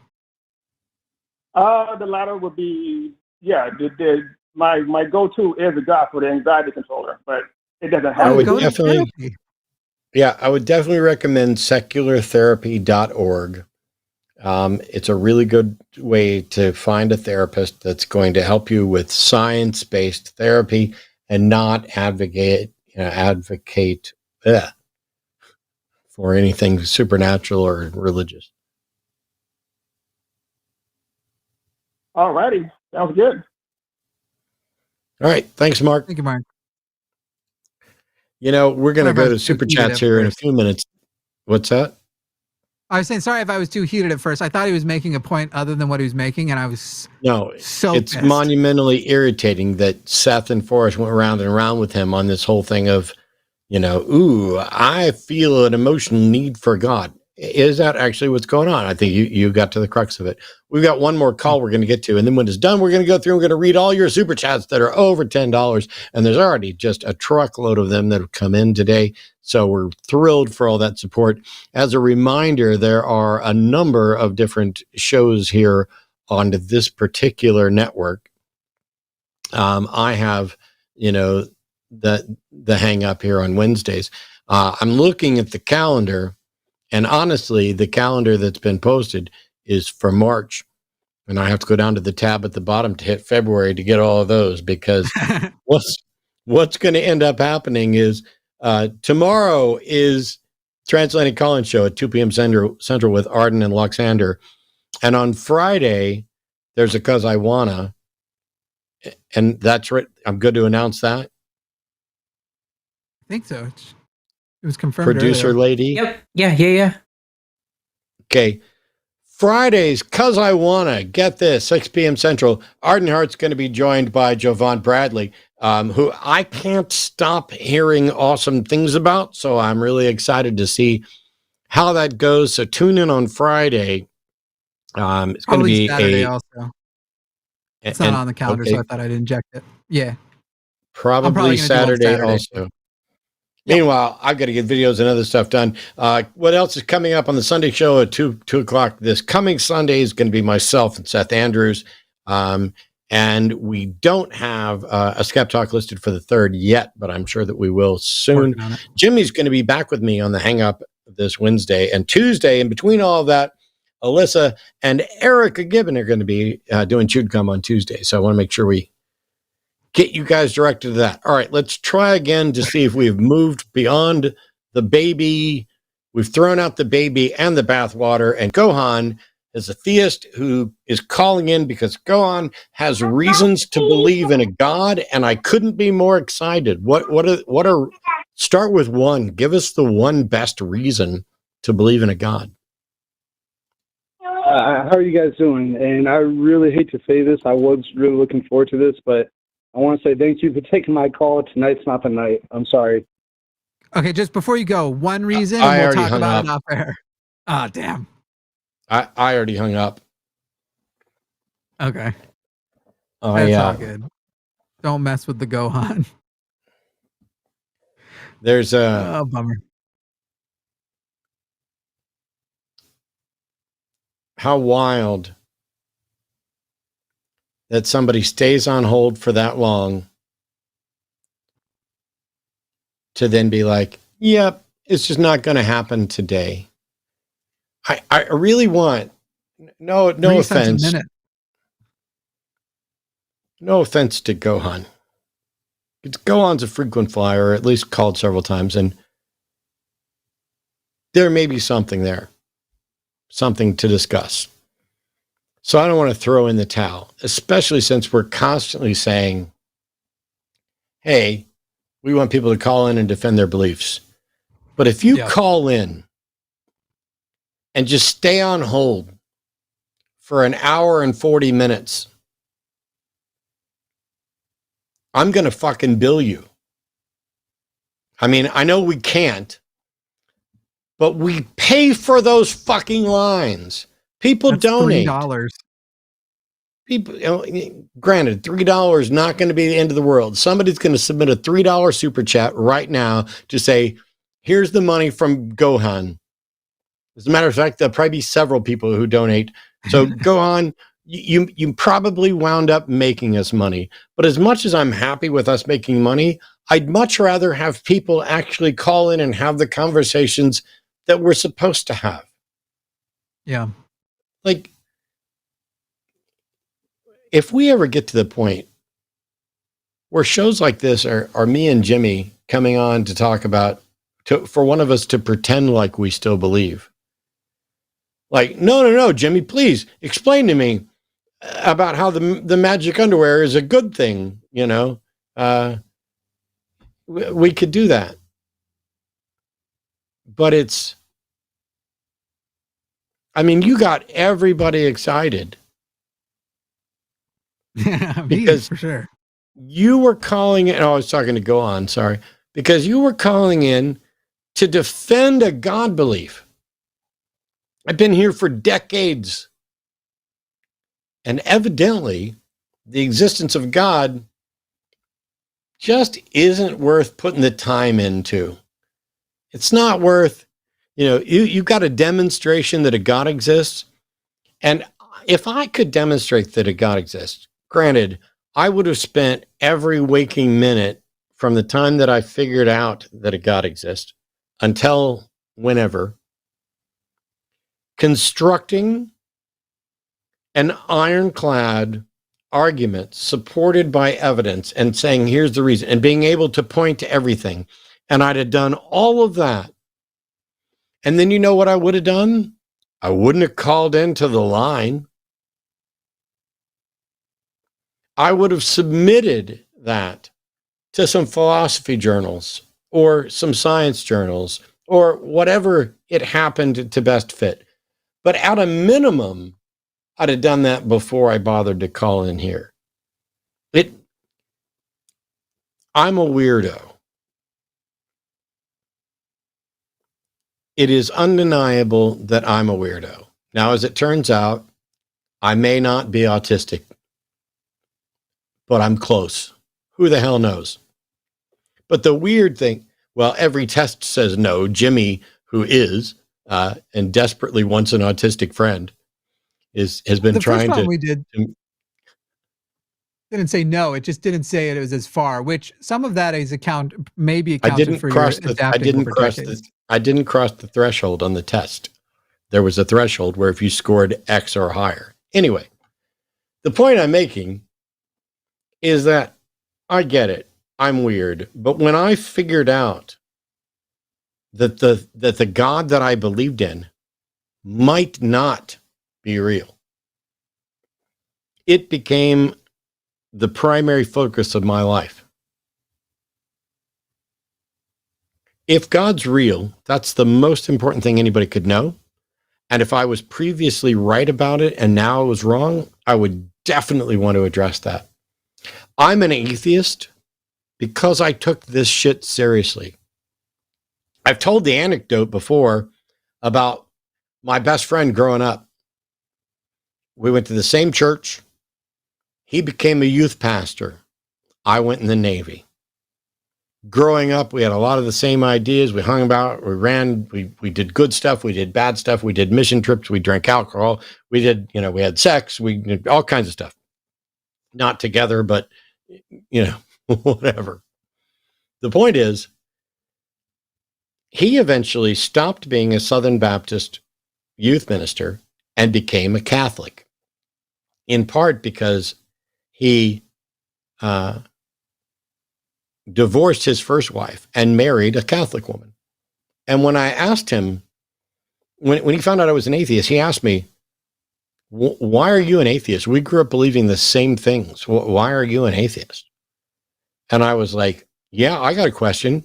We grew up believing the same things. Why are you a Catholic? How did you get to Catholicism? Because that I can't grasp. And he's like, oh, well, I like to drink and they let me drink. And I was like, oh, okay. I'm an atheist because I actually took this shit seriously. I didn't just go where my drinking habit decided was best. I didn't just change religions to be,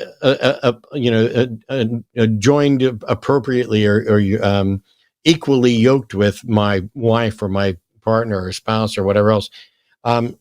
It is because I took this seriously. And so it's nice when there are people who genuinely take this stuff seriously, who call in to defend it.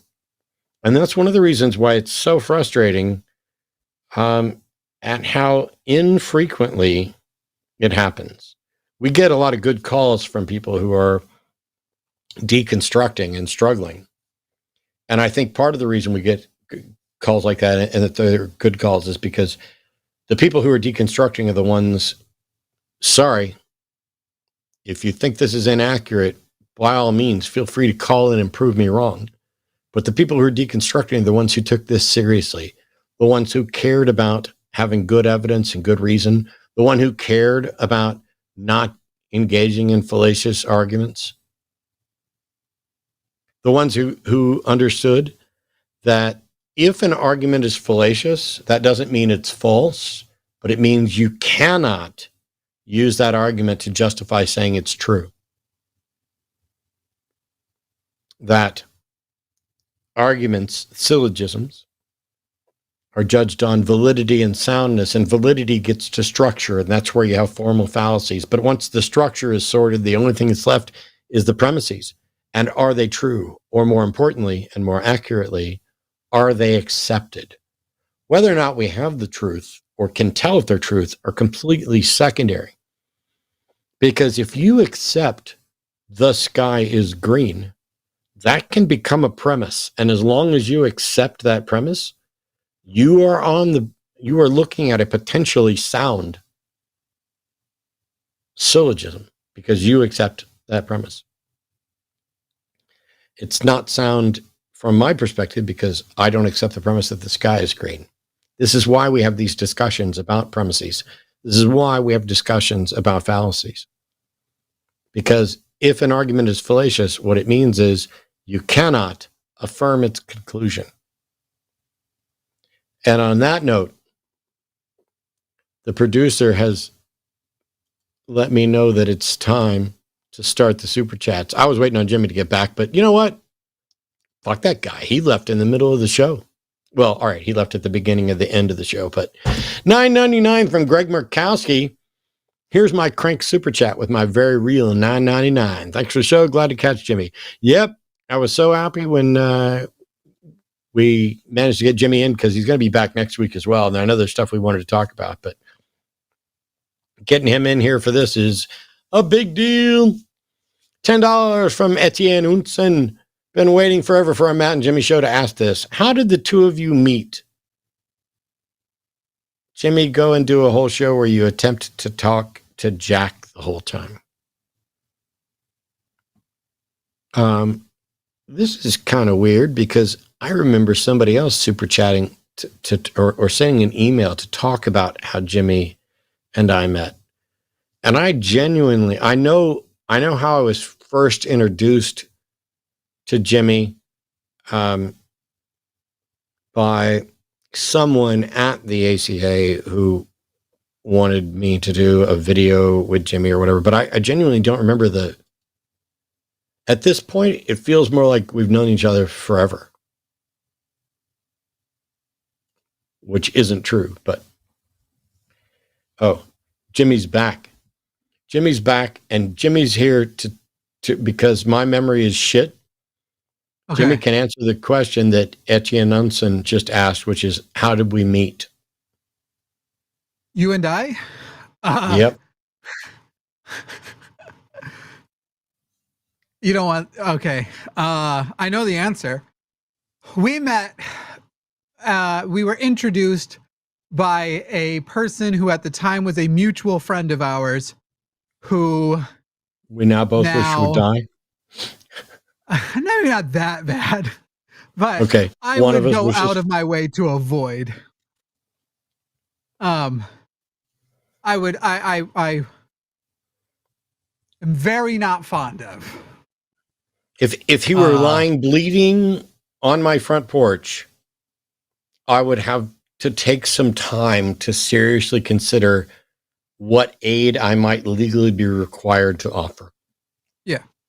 A person who has deliberately conspired to do harm to myself in an attempt to advance their own station in life. Yeah, I was avoiding all this and just said that we met through somebody who wanted us to do a video with the ACA. Yeah, well, and I think of the first meeting, we actually did it was a video on my channel, you and I think, but yeah, stuff like that. I'm going to nibble. I scratch off some. I've gotten to the point where I can, every couple of days, tolerate a single dark chocolate Dove thing. I can't eat. I can't even eat it quickly. Otherwise, my body starts to react to it. But this is pretty much the only sugar or treat I get in my life at all right now. Very exciting stuff. Somebody asked if Donald Trump introduced us. No. All right. So Monkey at Typewriter says, happy presidential birthday, dude. Sadly, I think it does very little for your electability. I mean, I'd fucking vote for you, but I'm a lunatic leftist. We like our president dumb in this country. You're gay, homie, and go fuck yourself, Jimmy. That's fair. Yeah. Make New Pieces sent a $10 super sticker. Shiba Inu says thank you. But that's Arden's picture. Arden has to do the super stickers. I know. That's so just, it confuses me because I'm like, ooh, Arden has something, and then it's not her. $10 from Jumerel Richie. Love the show. Thank you so much. I'm all right with it.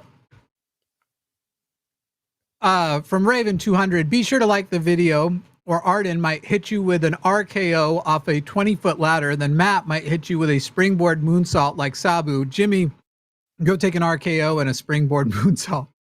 Wow. I did hit like, so. I hit like as well. And so I went and saw my doctor yesterday, and we had x-rays taken because my back is bad, my hip is bad. I'm not giving a springboard moonsault to anybody. And even though I think it's probably one of the, oh, wow.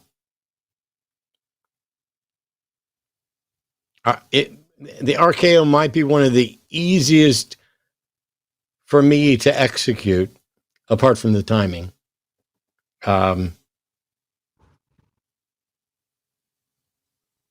Yeah, no, anyway, we'll just skip it. I can't do a thing. I'm old and fat and slow. Monkey at a Typewriter says, you merely adopted, I can do it as bad. You merely adopted Mormonism. I was born in it, molded by it. I didn't see the logic until I was already a man. By then it was blinding. How idiot DSC, Jimmy. You are my authority on the LDS. Hell yeah. They can't take it from me. $10 from Aliashana Silverbow. Duct tape is like the Force. It has a light side and a dark side, and it binds the universe together. Go fuck yourself, Jimmy. You're gay, homie. It's true. And Aliashana managed to come into my Twitch channel today for the first time ever. And then I got her name wrong. Jessica Gallagher says, yay, my two favorite hosts together.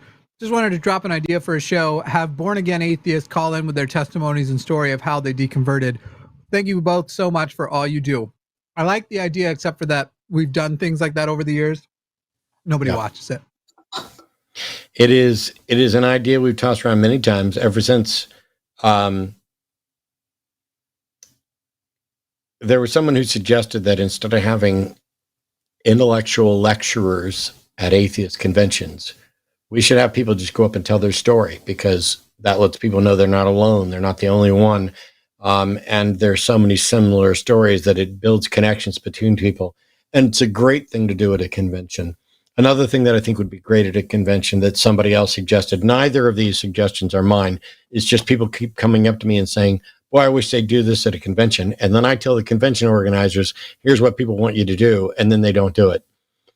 Tape on the floor in the main meeting hall.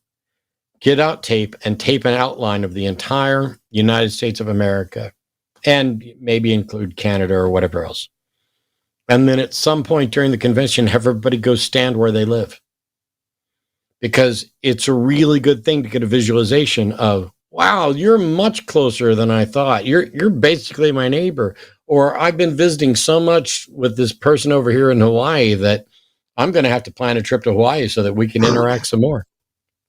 But That's a lot of little ideas like that can help build up the community.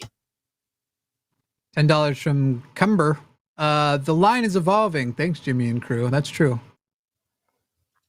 We're launching a new series on the podcast channel soon as well, called The Line Has a Panel, where we'll have panel discussions over some of these questions of the day that we do. responding to comments as people have been engaging in it. Should be fun. $10 from Brent J. The dynamic skeptic duo back again. I'd like to ask Jimmy to please stop killing kittens in your sleep. It makes us cry. Hashtag I am Elon's naughty cabbage, bird flu eggs, and the Lion has a podcast. This is a reference to the podcast, and I could tell you all what it is, or you could go listen to the podcast. You better go listen to the podcast. Yeah. From Sprankton the Skeptic, Matt, I've been following you for about 15 years. Big fan of everyone at The Line. I missed you in Tampa. Please come back. Jimmy, go fuck yourself. By the way, The Line has a podcast. True. Mm-hmm. $15 Canadian from Greg Lisk. Matt, missed you at BajaCon a few years ago. When will you be in Canada? By the way, my home is open to you in Arden and all the hostel lines should you need to move to a free country. Thanks so much. Assuming you don't become our 51st state. I have a passport issue that I am not actually currently resolving. The short version is that as long as the passport office is problematic for Arden and anybody else, I'm probably not going to renew my passport. I'm still debating because it does hinder me, and it might be essential to do it and just make sure that we can travel together no matter what letters are on a passport, because we may need to get somewhere that is not the United States. But as it stands right now, I have no plans to leave the United States because I don't currently have a passport. And I'm still debating as to whether or not I renew it. That said, somebody at BajaCon that I missed for health reasons, I owe them a call, and for some reason that has fallen by the wayside, and I am terribly sorry. If the organizers want to reach out to me, or the person who got that, I think there was an issue where I tried to arrange it, and then they messaged here, and then things got ugly. I don't know. Maybe we can figure it out. Do I know $20. What's that? Do I know this story? Did I make it ugly? No. Okay. Nothing to do with you or the line. Just $20 from Jeremy. Thank you, Matt, for the years of content teaching me how to articulate my problems with religion in ways that make sense. I can never repay you for what you've done for me. And Jimmy, I like your shirt. Go fuck yourself, Jimmy. Well, $20, you literally did just repay him. Yeah, $20 seems like a good thing. 20 Californian from Greg, Californian, Canadian, New Californian. Matt, when theists go to the free will argument for hiddenness, why do you go to Satan instead of Adam and Eve? God spoke to them. If that negated their free will, then they were not responsible for the fall. I go to Satan for two reasons. So what Greg's asking about here is, there are people who say God won't reveal himself to us because that would violate our free will. Because if you knew for a fact there was a God, there's no way you could rebel. And so I go to Satan because Satan is an example in the story of someone who's been in God's presence, who absolutely knows God's power, who knows things far beyond human beings, and was able to rebel.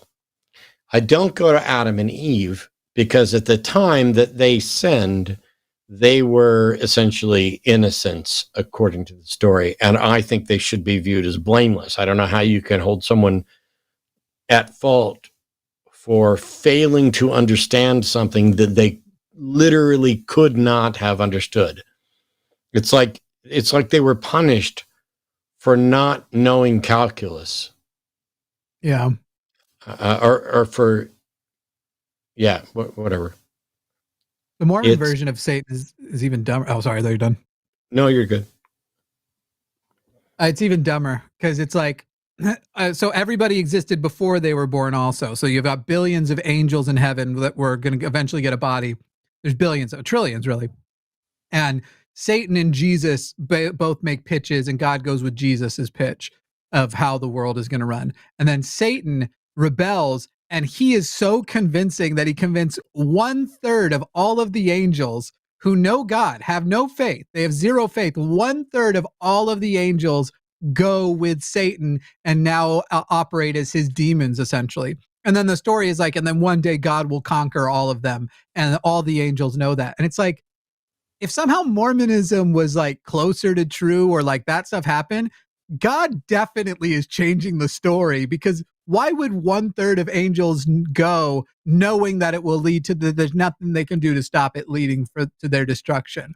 God's clearly a pussy, is what I'm saying in the Mormon, and he's lying about how much power he has. He's basically Elon Musk. Yeah. I could beat up Zuckerberg.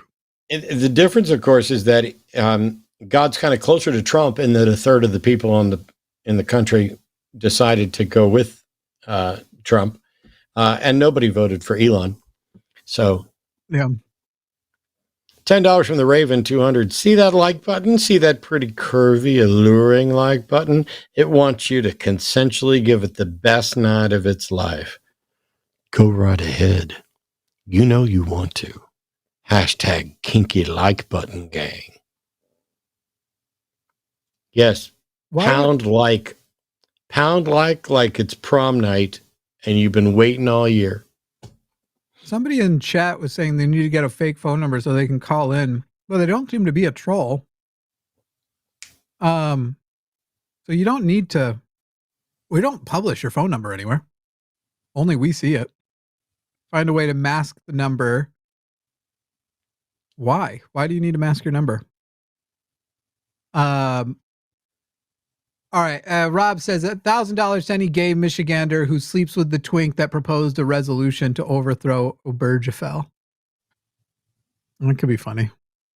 But if being a secretly gay, homophobic politician was just not going to help, add him to the list, you know? It's not going to be, it's nothing is disqualifying anymore, except being left or woke. $20 from Heisenberg. Morning, guys. So, fellas, I'm still waiting for those no, you're done t-shirts. Any progress? Are there no, you're done t-shirts? I never knew that we agreed to anything like that. However, if you are a patron of the line, go to patreon.com/calltheline. This weekend, we are unveiling the new logo and allowing just patrons to buy merch with the new logo on it. We're not releasing publicly the new logo until everybody at the line has it. And then we'll probably do a few weeks of everybody always wearing the new logo merch and whatever. So if you want to have the new logo merch when we get it, essentially, you got to go to patreon.com/calltheline, and we are going to unveil it as well as allow them to buy that merch before anybody else can. Very exciting stuff. Might even have an exclusive piece of merch or two that only patrons can buy. Wow. It'll be fun. That's good stuff. I need money for Legos. $10 from really Squidward Q. Sagan. Taxes. Utah going to ban fluoride. I was looking up. Is that true? Because Utah is the worst state to do that. Utah banning fluoride. They don't. So Utah, being a bunch of people who don't have caffeine that they think they're superior, they have chronic sugar addiction issues. If you go around Utah, they have these soda shops everywhere. Like, and I don't even know how to explain what it is. It's just a place you go and get, instead of coffee shops, they just have soda shops everywhere. And they are drinking so much sugar. They are drinking so much. So, fluoride in the drinking water is actually why kids' cavities in children have dramatically decreased over decades. So it's crazy to me that you would do this. It also does not hurt you. There is no good evidence that you shouldn't drink fluoride in those small amounts, but it does absolutely protect your teeth. Wild. Just wild. They need, if anything, they need that fluoride, especially if they're doing like the tap sodas where they're like mixing them live. At least you're maybe countering that fucking sugar bath you're putting your teeth in. You said, nibbling his chocolate one more time. Anyway, that's all I had to say about that. Benjamin Reynolds says, Matt, have you read Ultimus Palabris by Immortal Technique? I know, just a rapper, LOL. The greatest cowardice, of course, came not with slavery itself, unfortunately, but with the excuses for slavery.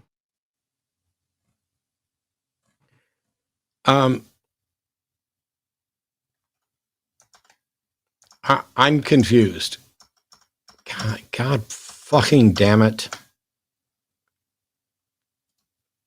I have one too many windows open. I'm trying to figure out what the fuck is going on. This is the second time somebody has sent in money asking me this. I don't speak Spanish well enough. Últimas Palabras by Immortal Technique. I know, just a rapper, LOL. Here's the thing. I'm looking at Últimas Palabras by Los Mesoneros. I have no idea. Ultima, like, by what? Immortal Techniques, the lyrics.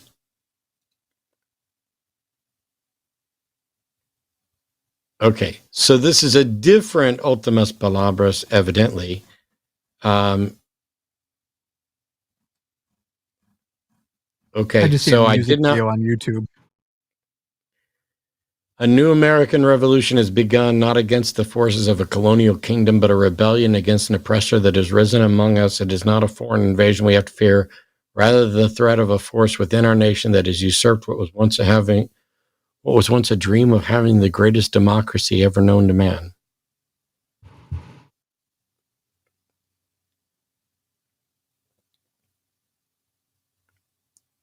And then it talks about slavery. Okay, the greatest cowardice, of course, came not with slavery itself, unfortunately, but the excuses for slavery. Yep. Okay. Cool. I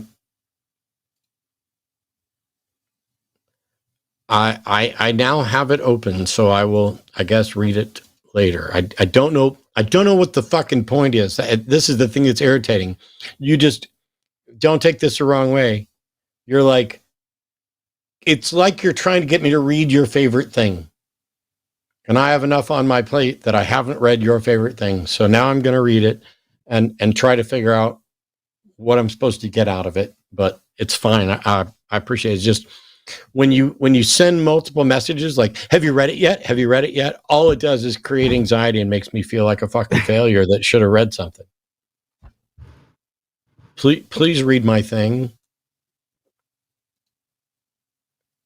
And $20. from now on, $100 if you're requesting a read. That's the new rule. $100 for a song lyrics read, $500 for a chapter of a book. I'm not sure if it's song lyrics or not. It doesn't show up as if it's track 15 on Immortal Technique's 2011 album, The Martyr. I guess it's lyrics. It doesn't read like lyrics. It reads like a short story. It looks long as fuck. Kind of reminds me of Killer Mike style, though, because I think it is a rap song. I found it on YouTube anyway, but anyway. Superlicious Pseudonym says, would there be a list anywhere of companies or products that should be boycotted for their crimes against humanity, or maybe a list of the opposite? It might be shorter, I fear. I don't know. There's a list that I can't remember what it's called, though, that I've checked for that support Israel and the Gaza stuff. But for me, it's not hard to avoid things because I don't go anywhere and I literally don't ever eat fast food or restaurant food at the moment. So it's easy for me to avoid Starbucks for their whole genocide support. But or unorganized boycotts don't work. And so it's why whenever people brag about or if anybody gets too mad because so-and-so eats Chick-fil-A, I'm kind of like, yeah, so don't. If you don't want to eat Chick-fil-A, but an unorganized boycott, Chick-fil-A is still arguably the most successful.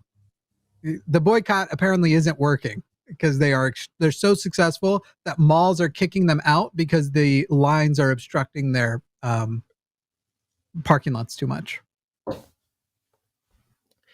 $10 from Benjamin Reynolds. Jimmy, I prayed for 3 days and died. I do not recommend it. It sucks being dead. 0 stars. Jesus over here. Oh, we just prayed for 3 days, not the. Wolf MB says, I hate that Gohan stole the name of one of my favorite anime characters, LOL. Here's twice the $3 he wasted. See? 10 pounds from Guess Who. Here's some of the money from Gohan back. I loved watching the line. Keep it up. If I was to do what you guys do, where would you suggest I start learning? Here. I don't know where else to say but here. What do you mean specifically? Like, yeah. What are you wanting to learn? How find something on Wikipedia, read the article, then go read all the references linked from the bottom of the article, and then go to the Stanford University Philosophical Encyclopedia. Yeah. And then for the production stuff, give up. No, I'm just kidding. I've we use Call-In Studio. You got to have a way to connect. That's the name of the program. I don't know what else you need. I'm sorry. I'm gonna read this one because I have to pee to the point that I'm about to burst. So, Matt, I'd like more streams of you going through Craigslist of major cities critiquing or complimenting posts with snakes for sales. I do that on Twitch. If you want me to go through your city, come on Twitch, donate. I'll do that and rag all over whoever is doing shitty enclosures.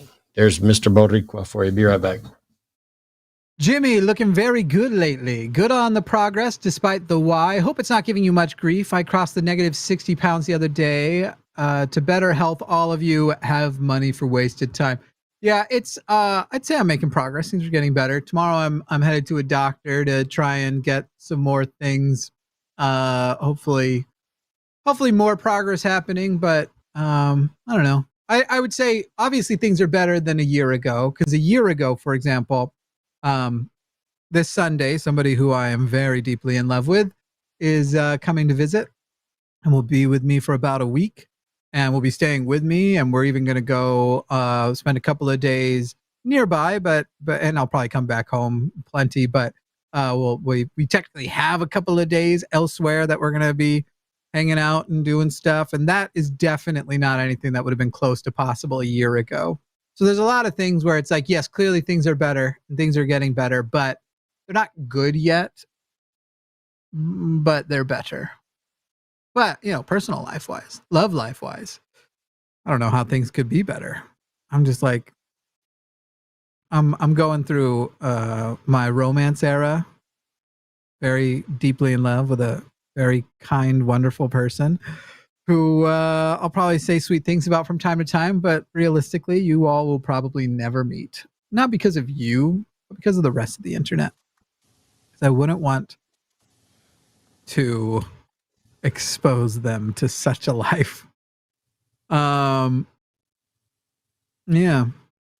Anyway. Okay, good. Yep, he's back. Oh, we didn't read that last one. I just sent it. You got to go back to the Crawley Boy. $10 from Crawley Boy.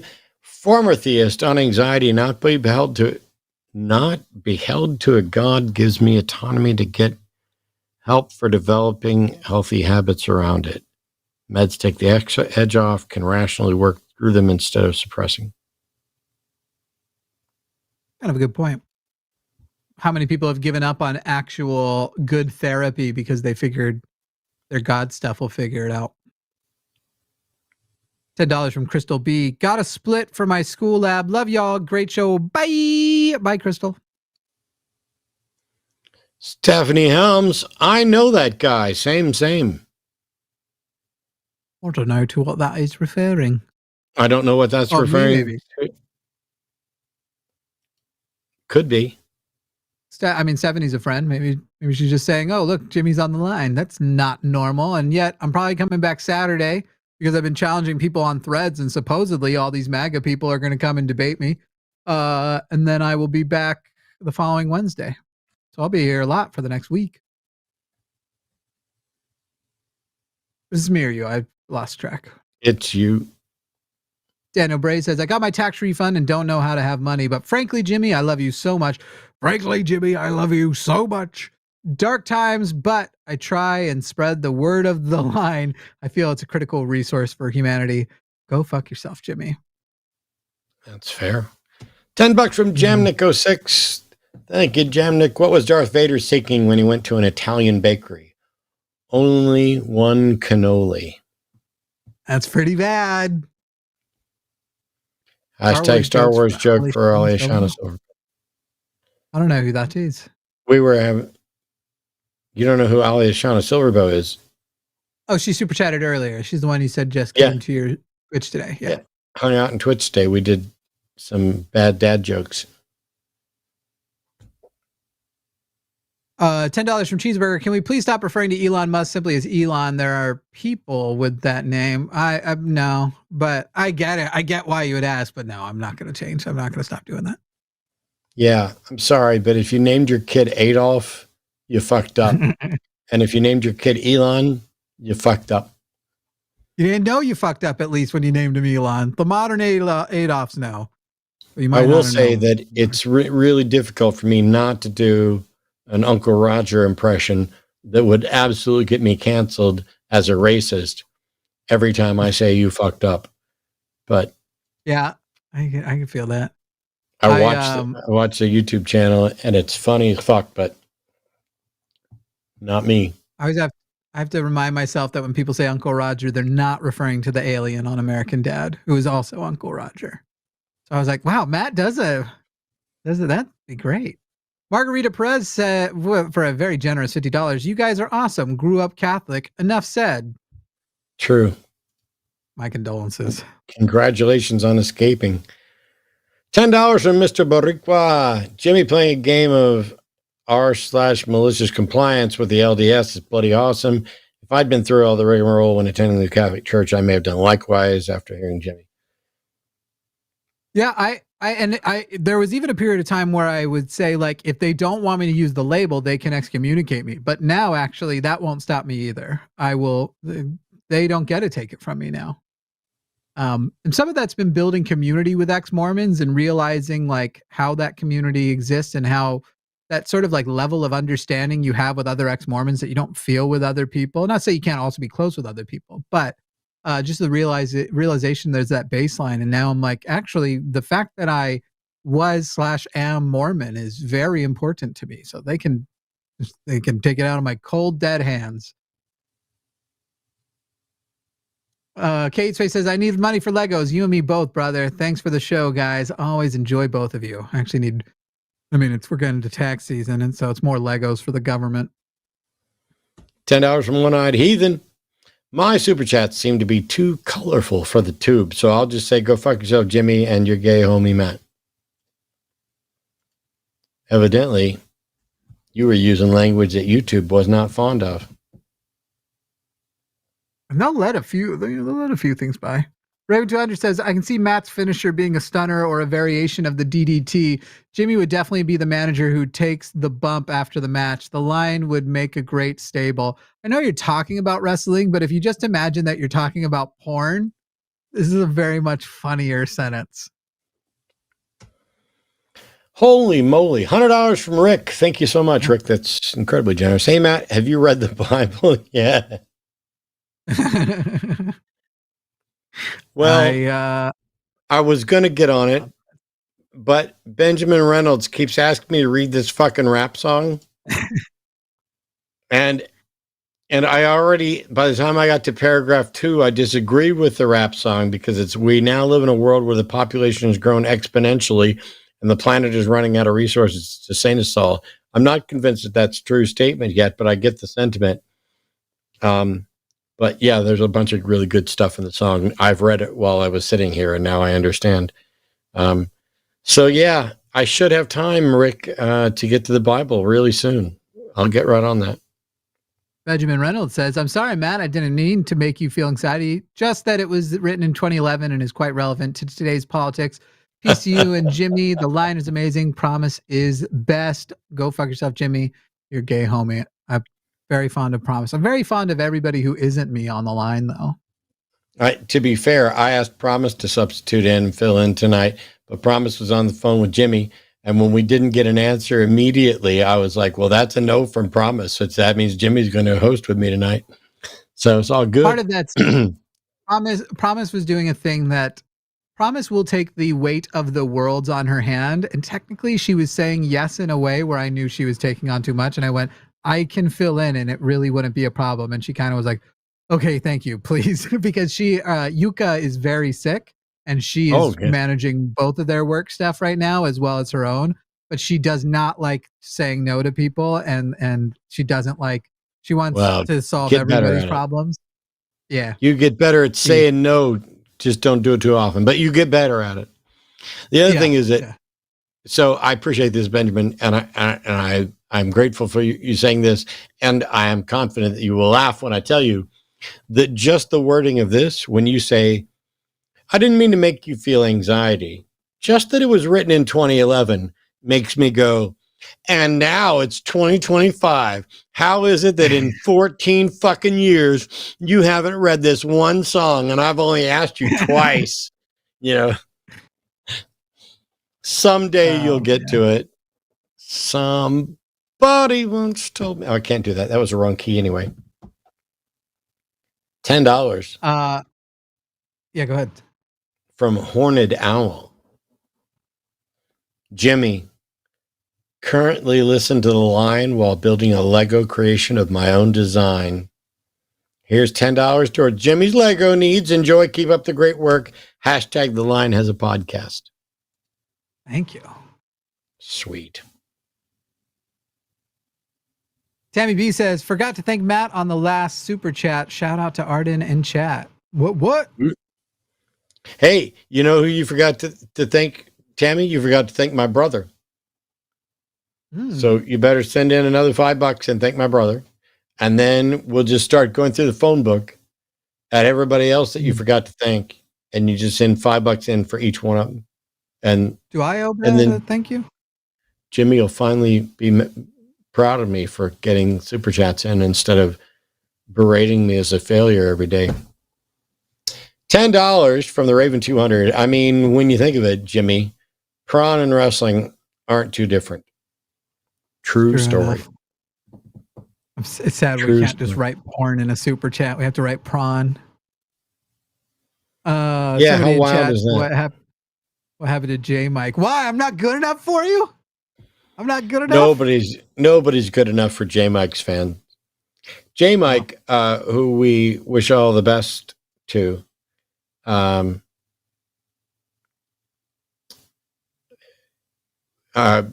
was a computer failure.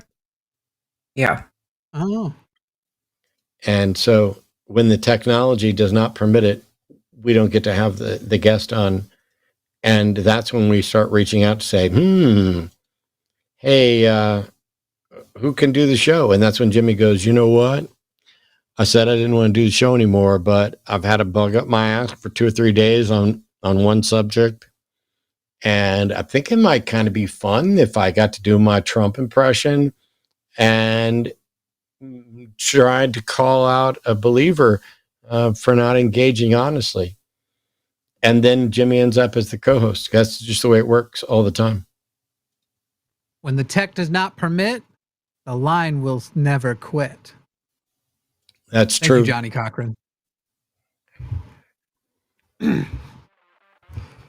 guess roll credits.